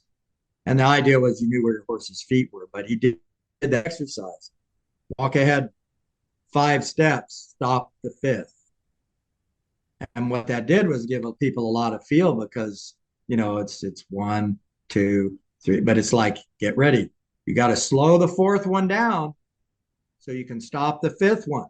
So there's a lot of preparatory feel that goes. You can't just because this if you're teaching this, they go 1, 2, 3, 4, 5, 6, 7, then they try to stop, which is why they can't stop on the 7th. Mm-hmm. It's right. Am I right? Yeah, I tell them like if you're approaching a red light in your truck, you don't wait till you get to the line before you touch the brake, right? I mean, and that was a Tom Dorancism too, which was you took a feel of the horse's feet, you slowed this foot down so you could stop this foot. And that was the basics. And as far as the basics thing, people would say, because Ray horsemanship classes were always the same, and you never did, it was always the same exercises, and it was kind of boring and very little loping because then it was a shit show. He said, you guys look like worms in a can, that's what he'd say. But he'd have other, clinicians and stuff say, Ray, do you have an advanced horsemanship class? And he goes, no, because you guys can't pass my beginning horsemanship class. And he said that to Buck Brannon. I mean, when Buck wrote it, he goes, it's like when you guys can actually pass my horsemanship class, and it was just like you said. So there's, the basics, but that's where all the feel and the feet and all that stuff come from. So I find too, you talk about some of the whole horse and the elbow wrinkle, there's kind of a pushback against being mechanical. And I understand that to a degree because like there's a science aspect and there's an art aspect. But like you're talking about the reining horse and teaching one that's not talented how to stop.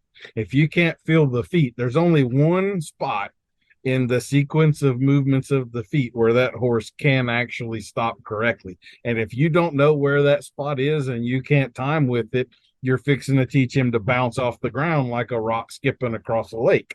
And that's what most people do. And so, there's art, but there is a mechanical aspect to this that you cannot avoid.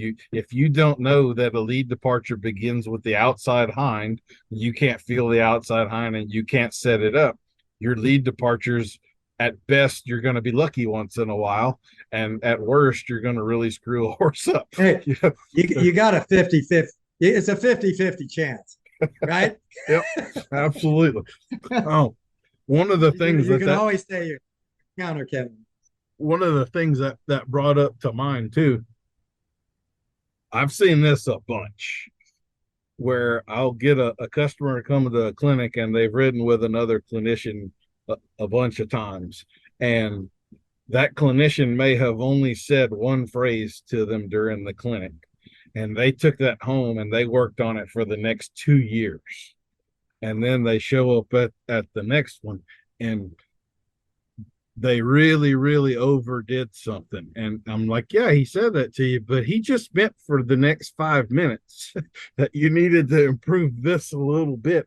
And then you were ready to progress beyond it. So there's kind of a double-edged sword there. Not disengaging the hindquarters. I mean, that's one of them. Yeah. Let's go do that 90,000 times and then wonder why we can't get our horse to take the correct lead anymore, because you taught him never to bear weight on the outside hind, which is, by the way, a pretty important concept in everything you're ever going to want to do with a horse, So, okay. And it doesn't mean that at that moment, it's like, that there's a safety issue where, talk about if a horse is bucking, taking his head, if he's already bucking, but that's how they teach people to take their head and bend them before they that was what Ray, so you don't get killed.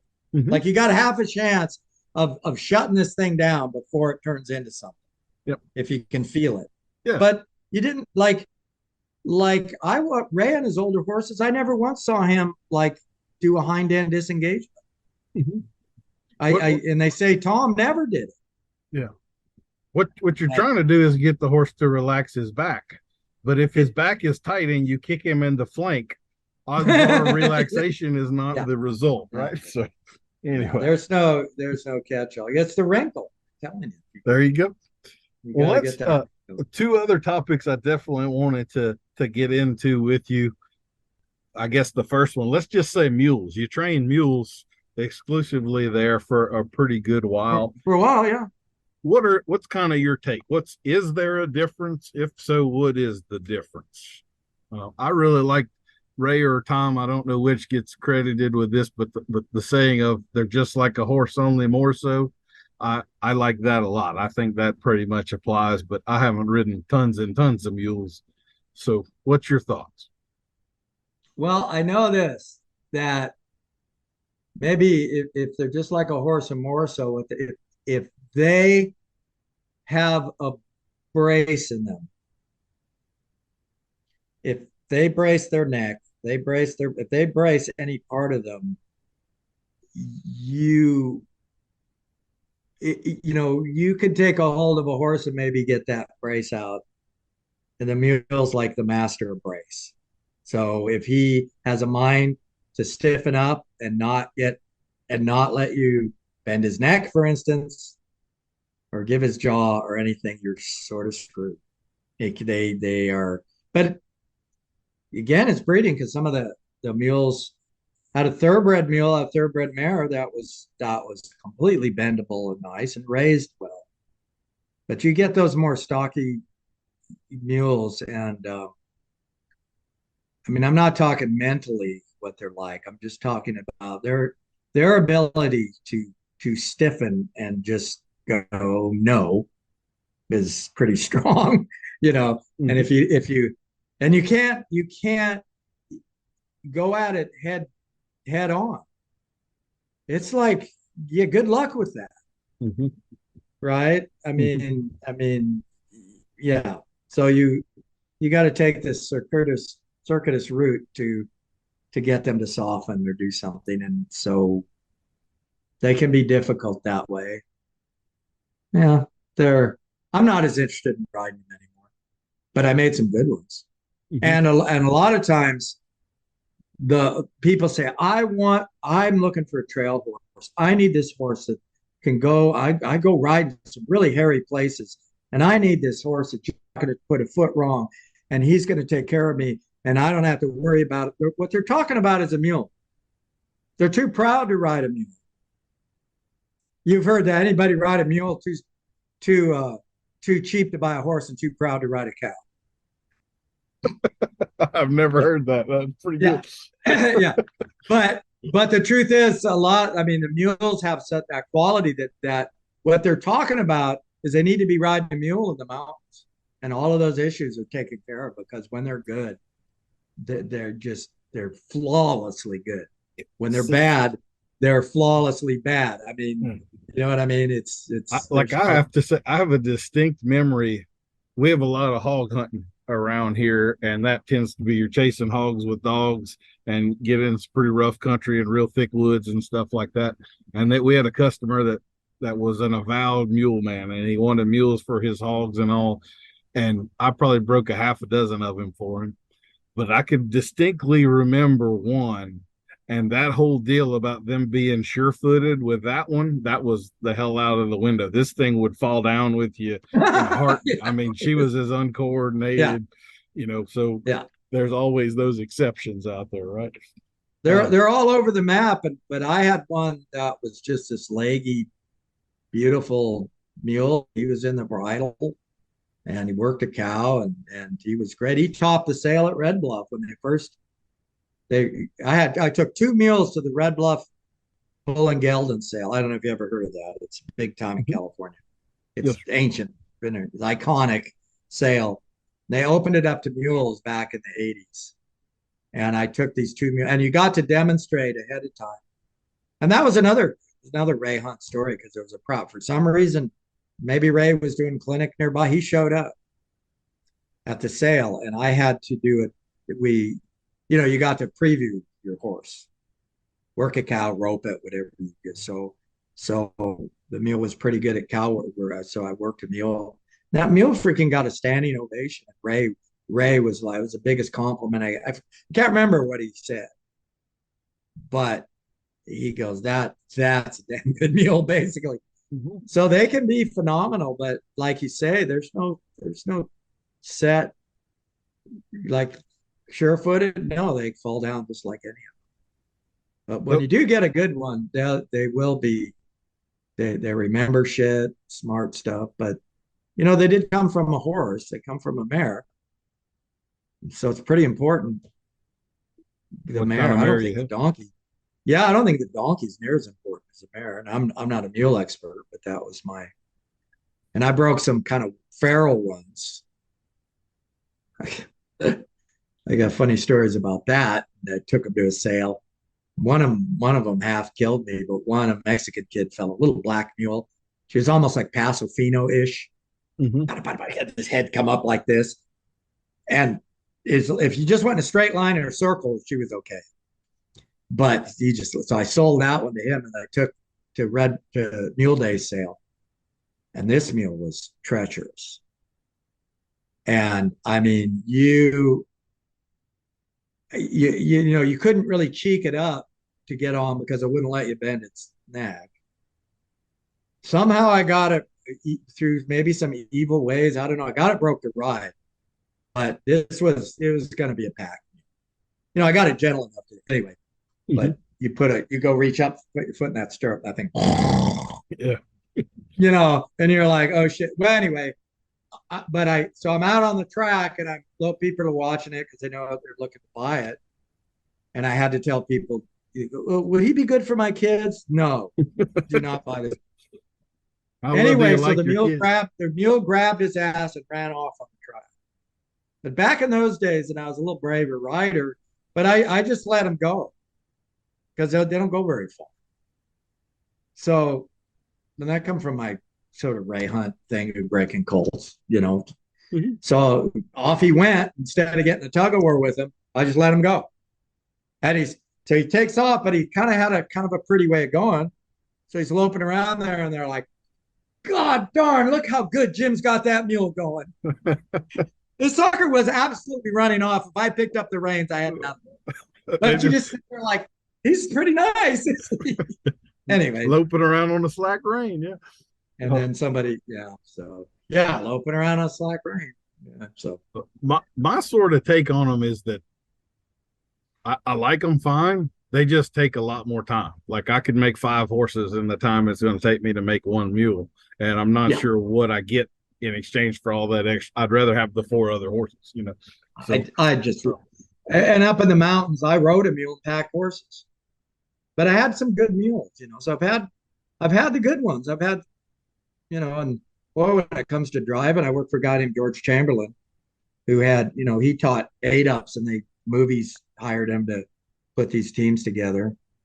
But so mules are good, but I like riding these Lusitanos. I wouldn't if you had a mule tied up in a, you know, but I don't know. If they said he was good, I'd get on him, I guess. yeah. I guess the last topic I wanted to broach with you was about the California Vaquero stuff and the spade bits and all of that.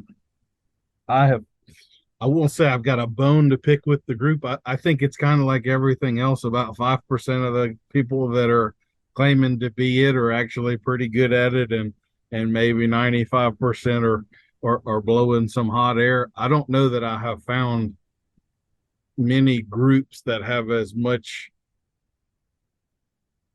dogma associated with, and to a point where it's just I believe this to be true. I can't defend it, I can't articulate it, I can't tell you why, I can't break it down, I can't do any of those things. It's just that this must be true. And so I've had some run-ins with some of those guys over, and you're aware of what I'm talking about. So within that tradition, what is your take on what the tradition is, kind of the start to finish? The snaffles belong there?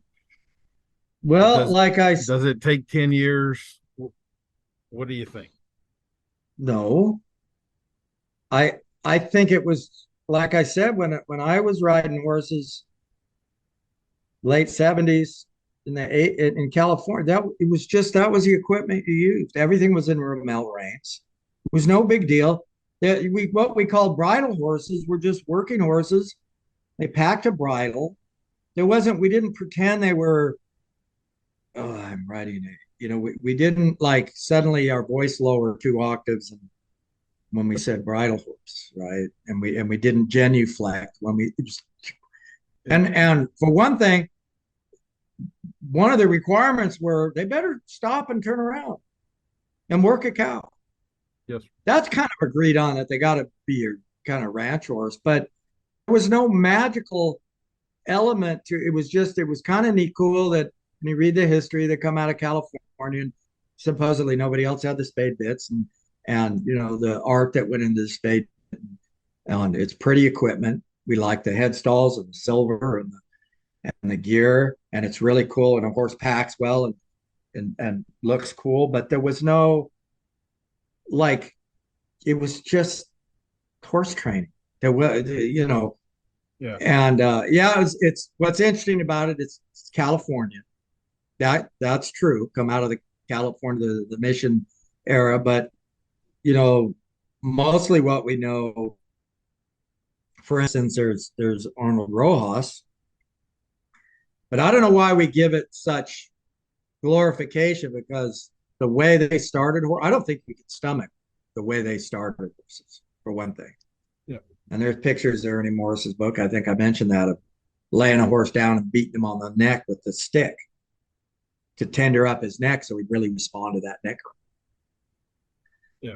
And the whole thing of the trigger rein horse, this was true, but that was written by a sailor, a guy who wanted a round the world cruise. He hopped on. Who was that guy? 2 years before the mast, he wrote that book. He hopped on a schooner in England and wanted to spend 2 years sailing around the world. They come all around the Horn, South America, and come up, and they come into San Francisco Bay, Monterey at the time, whatever it was, and he sees his first. He's an Englishman. He sees his first Vaquero guy, and they're working cattle. And this horse is just he called it. He didn't know what else to call it. He said lightning rein. Well, that stuck. Now that's what the term everybody uses. But that's all we know what they look like. You see the pictures of roping grizzly bears in their saddles. I mean, I think these guys are half crazy. And I don't think, and I don't know. They said, well, they come from the Spanish tradition of. It's such a pointless argument. Like I don't even want to discuss it because it's just horse training. There's nothing to be all. And now, I mean, I'm happy with the snaffle.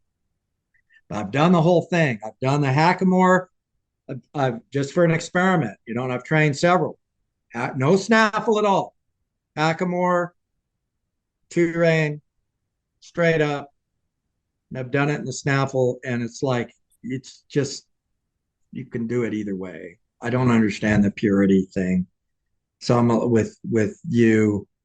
I think they glorify the vaqueros to stuff they don't earn glorifying. And then there's a certain guy, I can't tell you his name, but he's teaching the people. He's decided after examining the spade bit, with all this, the way it balances, that's the way, this is classical riding. And you do this and you do this. Then if you want to, he's like made up this stuff and he's got these students riding around doing this goofy shit. And there's one thing you see in all the pictures of the old vaqueros, the paintings and stuff. These guys just rode straight up. They're like this. Their horses, they look proud and straight up and do all this goofy shit. Yeah. I just don't get it. It's like, it's pretty when you see a horse packing a spade, but it doesn't have to be a spade. And look at the rein cow horse. They're still using that equipment, at least. You can criticize their speed training techniques, but they do have older horses. I mean, and they're packing that bridle and working uphill and stopping, and it's. Well, I don't know why they. Yeah, I talked with Richard Winters a couple of these interviews ago, and he was talking about like the snaffle bit futurities at the end of the 3-year-old year. Well, there's not a horse in that barn that isn't regularly being worked in a shank bit. they show them in the snaffle bit, but just like the spade bits, it doesn't mean that was what that horse rode in every day this week at home. Well, One of like my I said, the thoughts, 10. Oh, go ahead. I was just going to say, this is something I've been picking on in the non-vaquero world for a long time. You'll have certain trainers. I guess this goes with the whole horse stuff and the definitions, but you need a D-ring snaffle at this stage of the game and so on and so forth. I have made this challenge a bunch of times and I've never had anybody take me up on it. If I bridled your horse and I put a bag over his mouth so you couldn't see what snaffle was in his mouth, and then I handed you the reins and I said, go take a 5-minute spin. Now tell me that you could tell me whether it's an egg butt or a D ring or what. I mean, there's no way. You're not going to be able to do that. The same thing with the vaqueros. They want the balance and the buttons and it needs to be exactly this number of chain links to balance this horse correctly. Once again, let me take my knife to your romals and cut a few buttons off and change the chain links, and let's put a bag over where you can't see any of that stuff, and I'll kiss your ass if you can get on him and tell me whether I shortened them or lengthened them or if I changed anything at all. It just gets into this whole it's perpetuating the mystery and elevating the complexity of it to a degree that is so far beyond reality. It's just not even funny. I agree with you. I certainly agree there's a lot to the balance of a bit, but it's not that infinitesimal that it makes this major difference if you're a half a gram off here or there or whatever. It just I don't think so. And it's a little bit like the people say I just use your seat or the bridle. Will I ride my horse? Every bridleless horse I've ever seen, and I've had some that could do a whole bridle. They were trained in a bit. mm-hmm. I mean, they learned in Yeah. equipment, and then they became so good at it. Look, I don't need this bridle. There's very few that were trained correctly. Without And then the 10-year thing. Okay, in 10 years, what do you have to show for it? You say you took all this time to do this, and I know people like this. They can't change leads. They can't even actually pick up a lope from a standstill. I mean, I think you ought to be able to achieve a few benchmarks in training in 10 years. Have a little more than just, look, it's just so delicate. Or why is it virtuous? That's also a horse we rode. We not only rode him 10 years, we rode him 12 hours a day. How many hours do you need to teach a horse to change leads? And where's the virtue in that taking 10,000 hours rather than 1,000 hours or whatever the hell the difference there might be? Wouldn't we say a reasonable benchmark is if we didn't overly stress the horse and we got this done in a shorter period of time? Isn't that a reasonable way of discriminating and saying one method is better than another? If it takes longer for no difference, where's the virtue?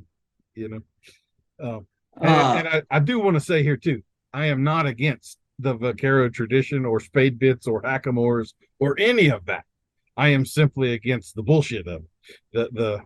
The realities of it, I'm totally on board with. I think spades are great. I think the balance that they can create in a horse is great. I just think there's a whole lot of bullshit that carries into the conversation. Well, it's undeniable, and it's actually quite frustrating. And it creates a lot of those, like you say, those pages on Facebook are like some of the worst. Mm-hmm. And I used to enter a lot. Now I'm like, okay, I can't even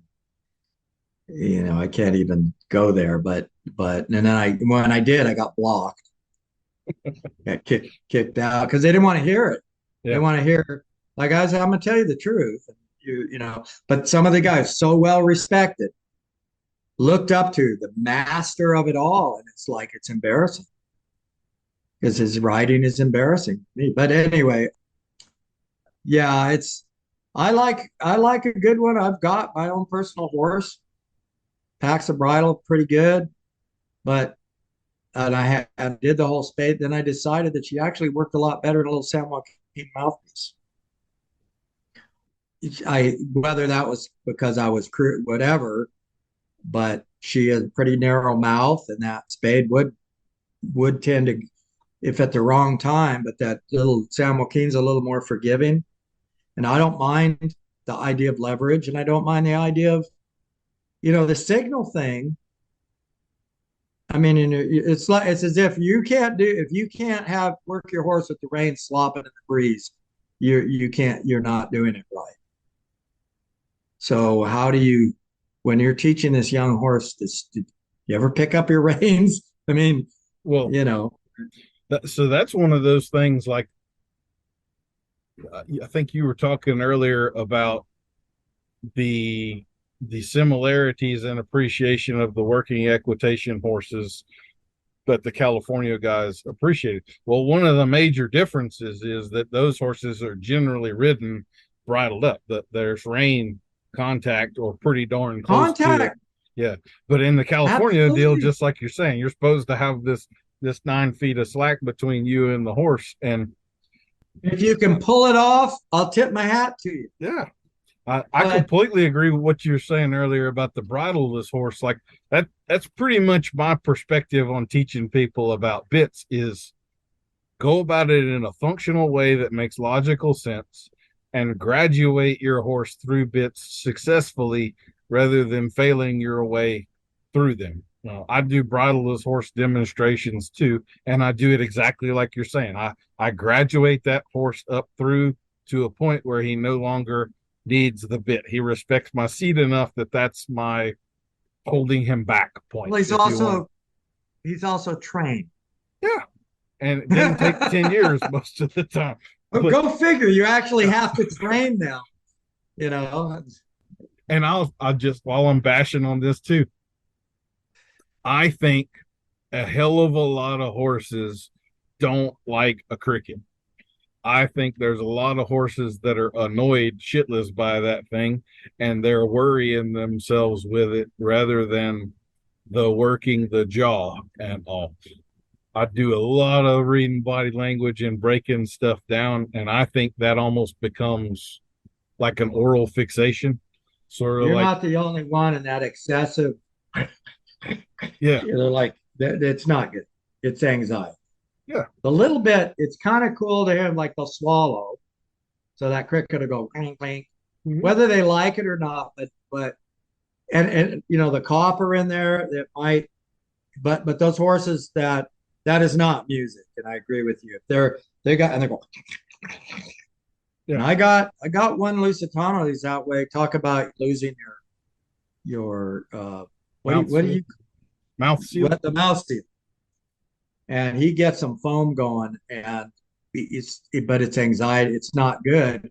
But he had some bad training, and their deal was drop noseband, flash, tight cabas. Yeah. It makes it worse. For sure. And I've loosened this up enough where finally this horse, like if there's a day and he's only got a little bit of, looks like a little chapstick, I feel like I've accomplished something. But he's also one of those, he just goes, fluffy, fluffy, fluffy, fluffy. If he's standing still, it's got to be moving. I don't know what to do about that. So I don't worry. But it is true what you said about it's the air that causes, when you did your demo in your DVD with the toothpaste, the more they lose, and I can see him sometimes when he's good, he's quiet. He kind of like when they drink, I kind of see their tongue, they get that little seal. So yeah, there's a lot of that they need to have some foam. That's a good sign, and they're working that cricket. But taken to an extreme, I agree with you. It does. Yeah. It's that activity. All the California bits, it's one of the requirements. They have to have a cricket in. Mm-hmm. It's what I think the Rankauer's rules. It is, yes, sir. But I just think, but a lot of those they don't go around constantly. But I'm really big on trying to teach people to learn to feel the horse swallow, because if he isn't swallowing, he's not working his tongue, and it's that tension, like you're a locked jaw. I'm totally on board with Boucher and that sort of stuff. They need to be swallowing. And so cricket gives you an audible signal that he just did that. But if And he's a dead doing that, horse can't swallow. I'm sir, just gonna put that. A dead horse can't swallow. I'm yeah. just gonna put that out there. But I mean, if he's doing that 87 times a minute, that's not good. You know, that is anxiety.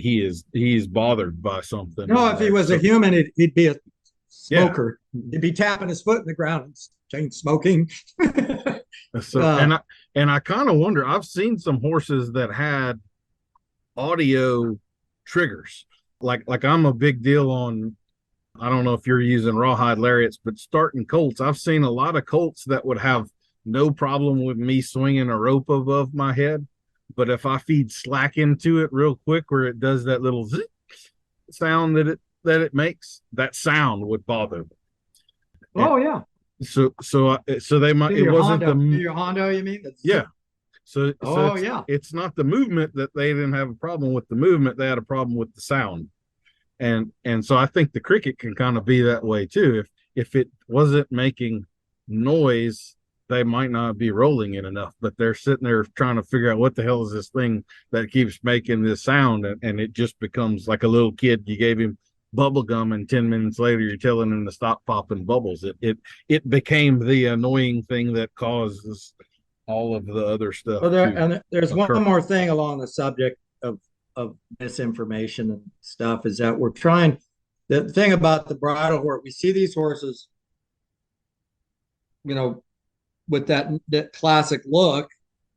We seem to start there, and we're riding young horses. Is what they on the snaffle, all bridled up. Mm-hmm. It's like we start at the front end and work our way back. We're making the young horse look like he's a finished horse. And then we dumb down the finished horses where they should be doing like tempi changes. And they're doing the same thing they were doing as 3-year-olds. It's kind of backwards. Yes, sir. And there's, and you know, the Portuguese, okay, everybody, they go like a bridle horse, like you said, with contact. They're also using, well, now you're the bit guy. I call it a Portuguese pelham because that's what they call it. It's basically it's a Portuguese pelham. Maybe there's another word for it, but it is there's a place for a second rein at the cannon bar, and it's a low port, but it's also got the leverage portion, and that's their bit of choice. They ride double bridles too, so they're not worried about whether they've done it California way because they're Portuguese. Yes. But you can't always compare the two. But I know people, a pelham, oh my God, you're blasphemy, and the Vaquero police are going to come down. Yeah, but I like right now most of the work I'm doing in snaffle. I'm using it in a different way, and I'm not trying to. The problem with it, because some of these horses are older, so guys, they put them in a pelham and they curl too much behind the bit, and you get little bitty steps. You can't get them forward, right? Their neck gets too short. Their shoulder starts moving. So it's like put them in a snaffle, and I don't mind a horse even taking a little hold of the snaffle. If he takes all that slack out of the rein and then that's it, he's like, and I can ride from back to front through his body and get him loose and I throw that snaffle out in front of him like the carrot on the stick, or like you're getting a dog to chase a ball. And you can get, they talk about long and low. Instead of riding on that contact, this is the stuff I'm learning that's like the real dressage, supposedly. And it's nothing like everybody said, these guys, they're amateurs that are saying, drive the horse into the bit and let it, no, you're tossing that. He follows the bit. It's very light. It talks about all the lightness we would talk about in anything we want in our horse. It's a little bit different way of looking at it. And it's kind of like, because what do we do when we lose? We drop, get your head down and in. And that's where I've heard that. Well, get your horse's head down and in. And that's not collection, but it'll lead to collection one day. And that's like actually not true. That's one of my least favorite things to fix. Yeah. It ruins the front of the horse, and we're in too much of a hurry. If I could criticize our Western riding, to make the horse look like an older horse. And he's got the look, so it's easy to fake it. And I've done it myself. But when they're not working from behind, so Yes, sir. now I That sound like a dressage, but from my point of view, what I think you might be talking about when you're talking about the Portuguese Pelham is like an Argentine cheek. Does that sound familiar to you? Where it's going to have a ring at the cannon, like you're talking about, where you could attach a two rein. One of the issues I have with a Pelham, I don't have one here. Go uh, ahead. well, one of the issues I have is anytime you have a straight cheek bit, and this is anytime. So a Pelham, a Tom Thumb, and even in the Vaquero world, a Las Cruces cheek.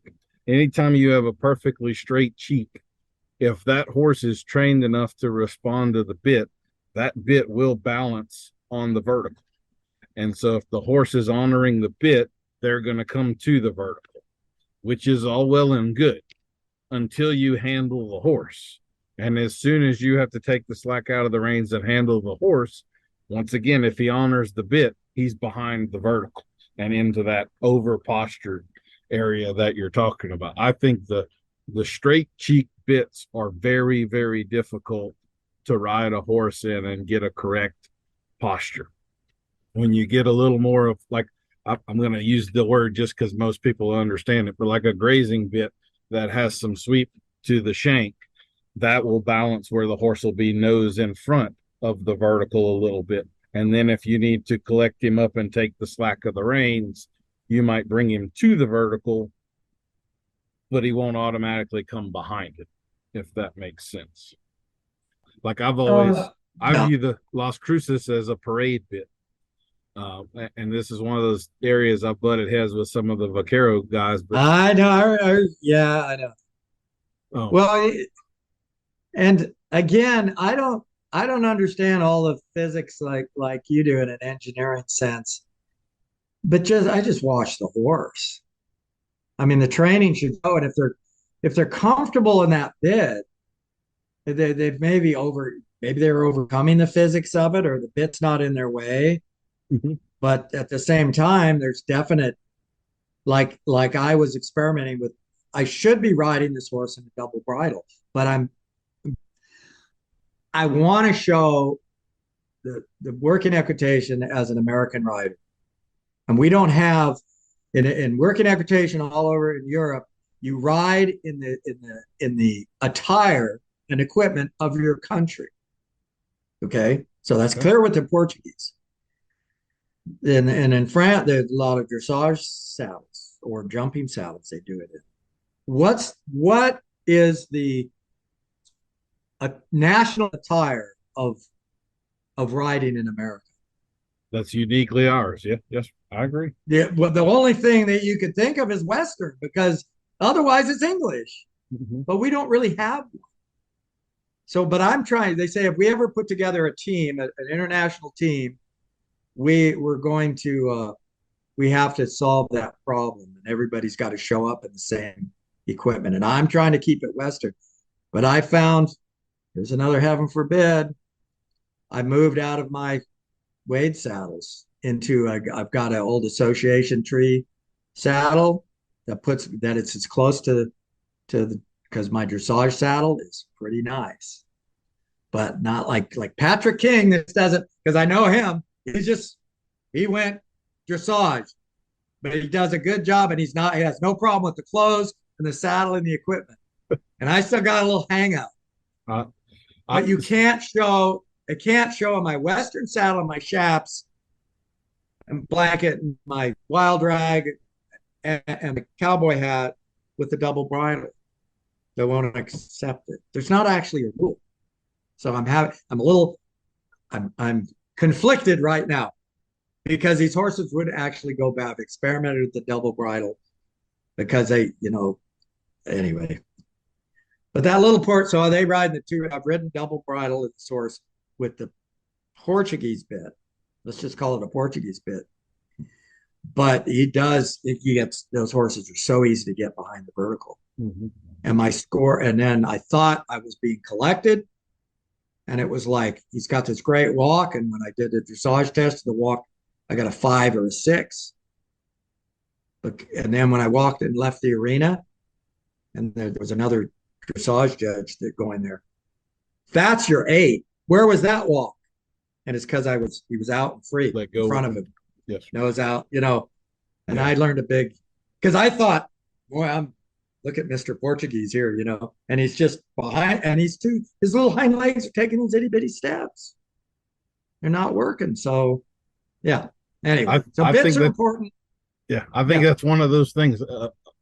Straight cheeked bits are highly overrated. They're very difficult to manage, and they have to be on the utmost trained horse that you're not going to touch at all.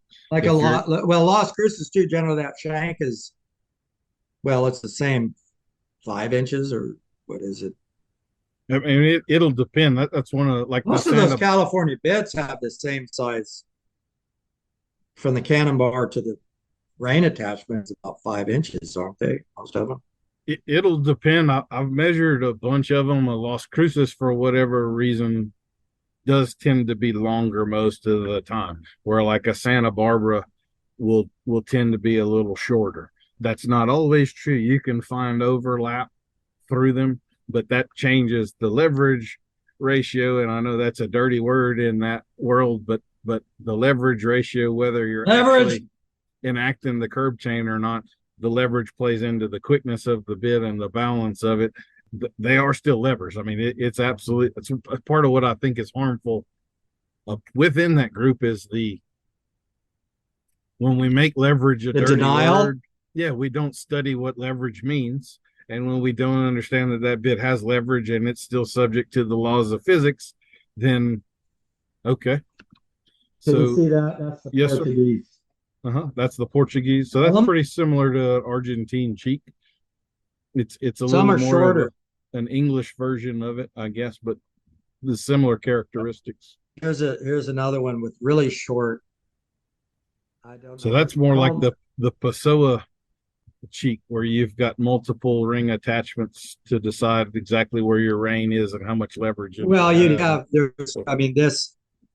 that's your curb rein, and that's your. Actually, here's another. You're the bit expert.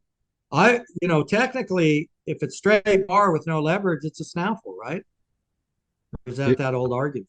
If it doesn't have to be broke.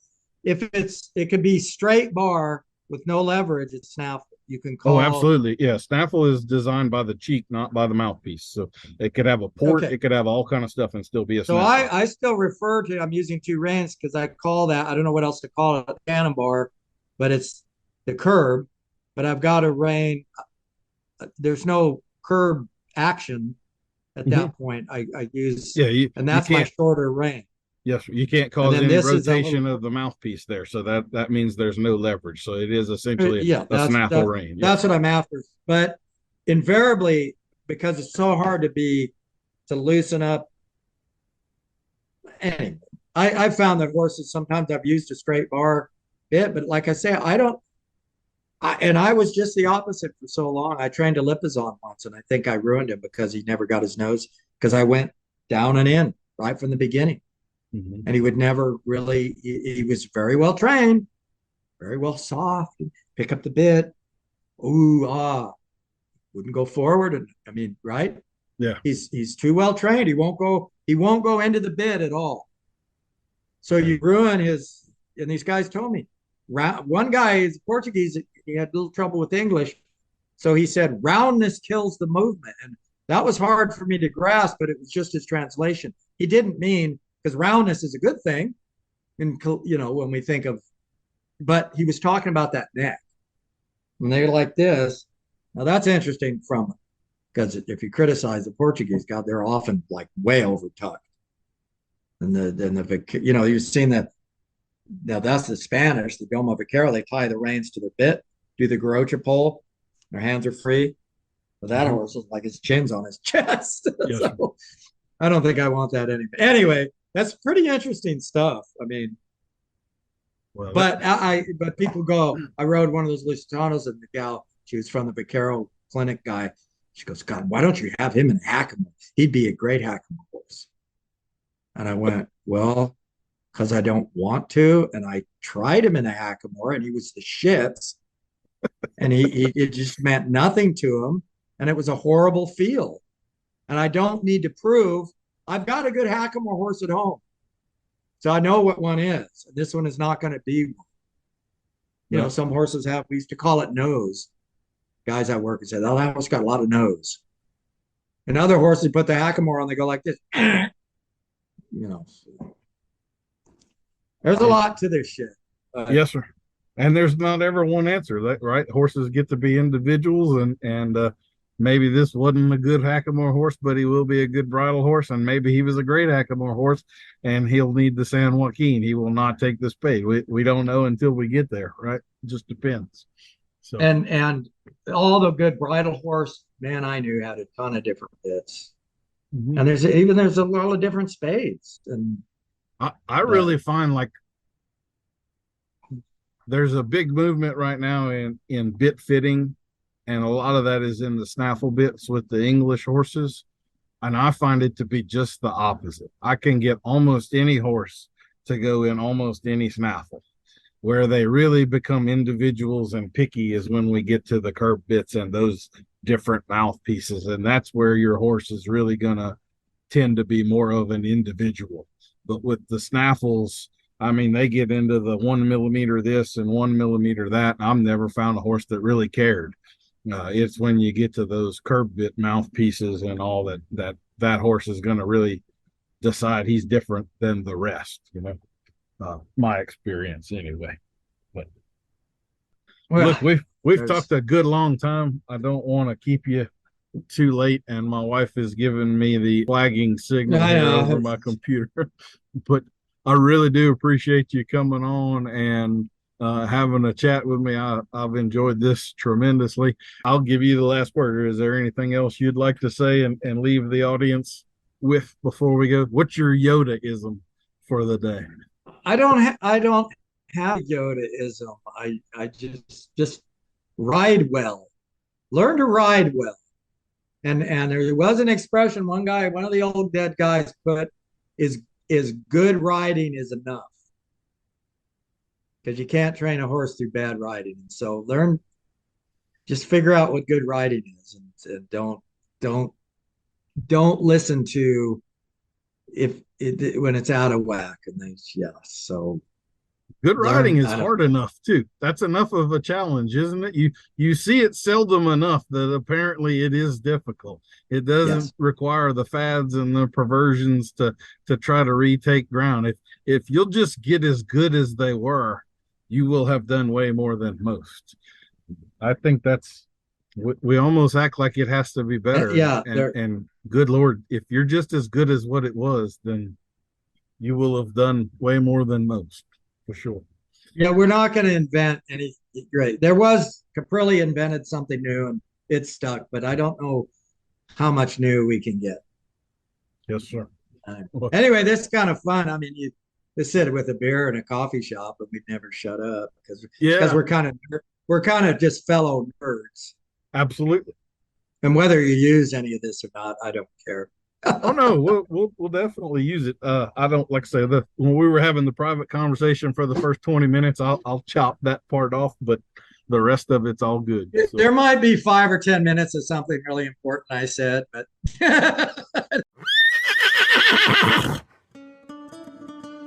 we'll see you next week for another episode of Adult Onset Horsemanship. I've been your host, Daniel Dolphin.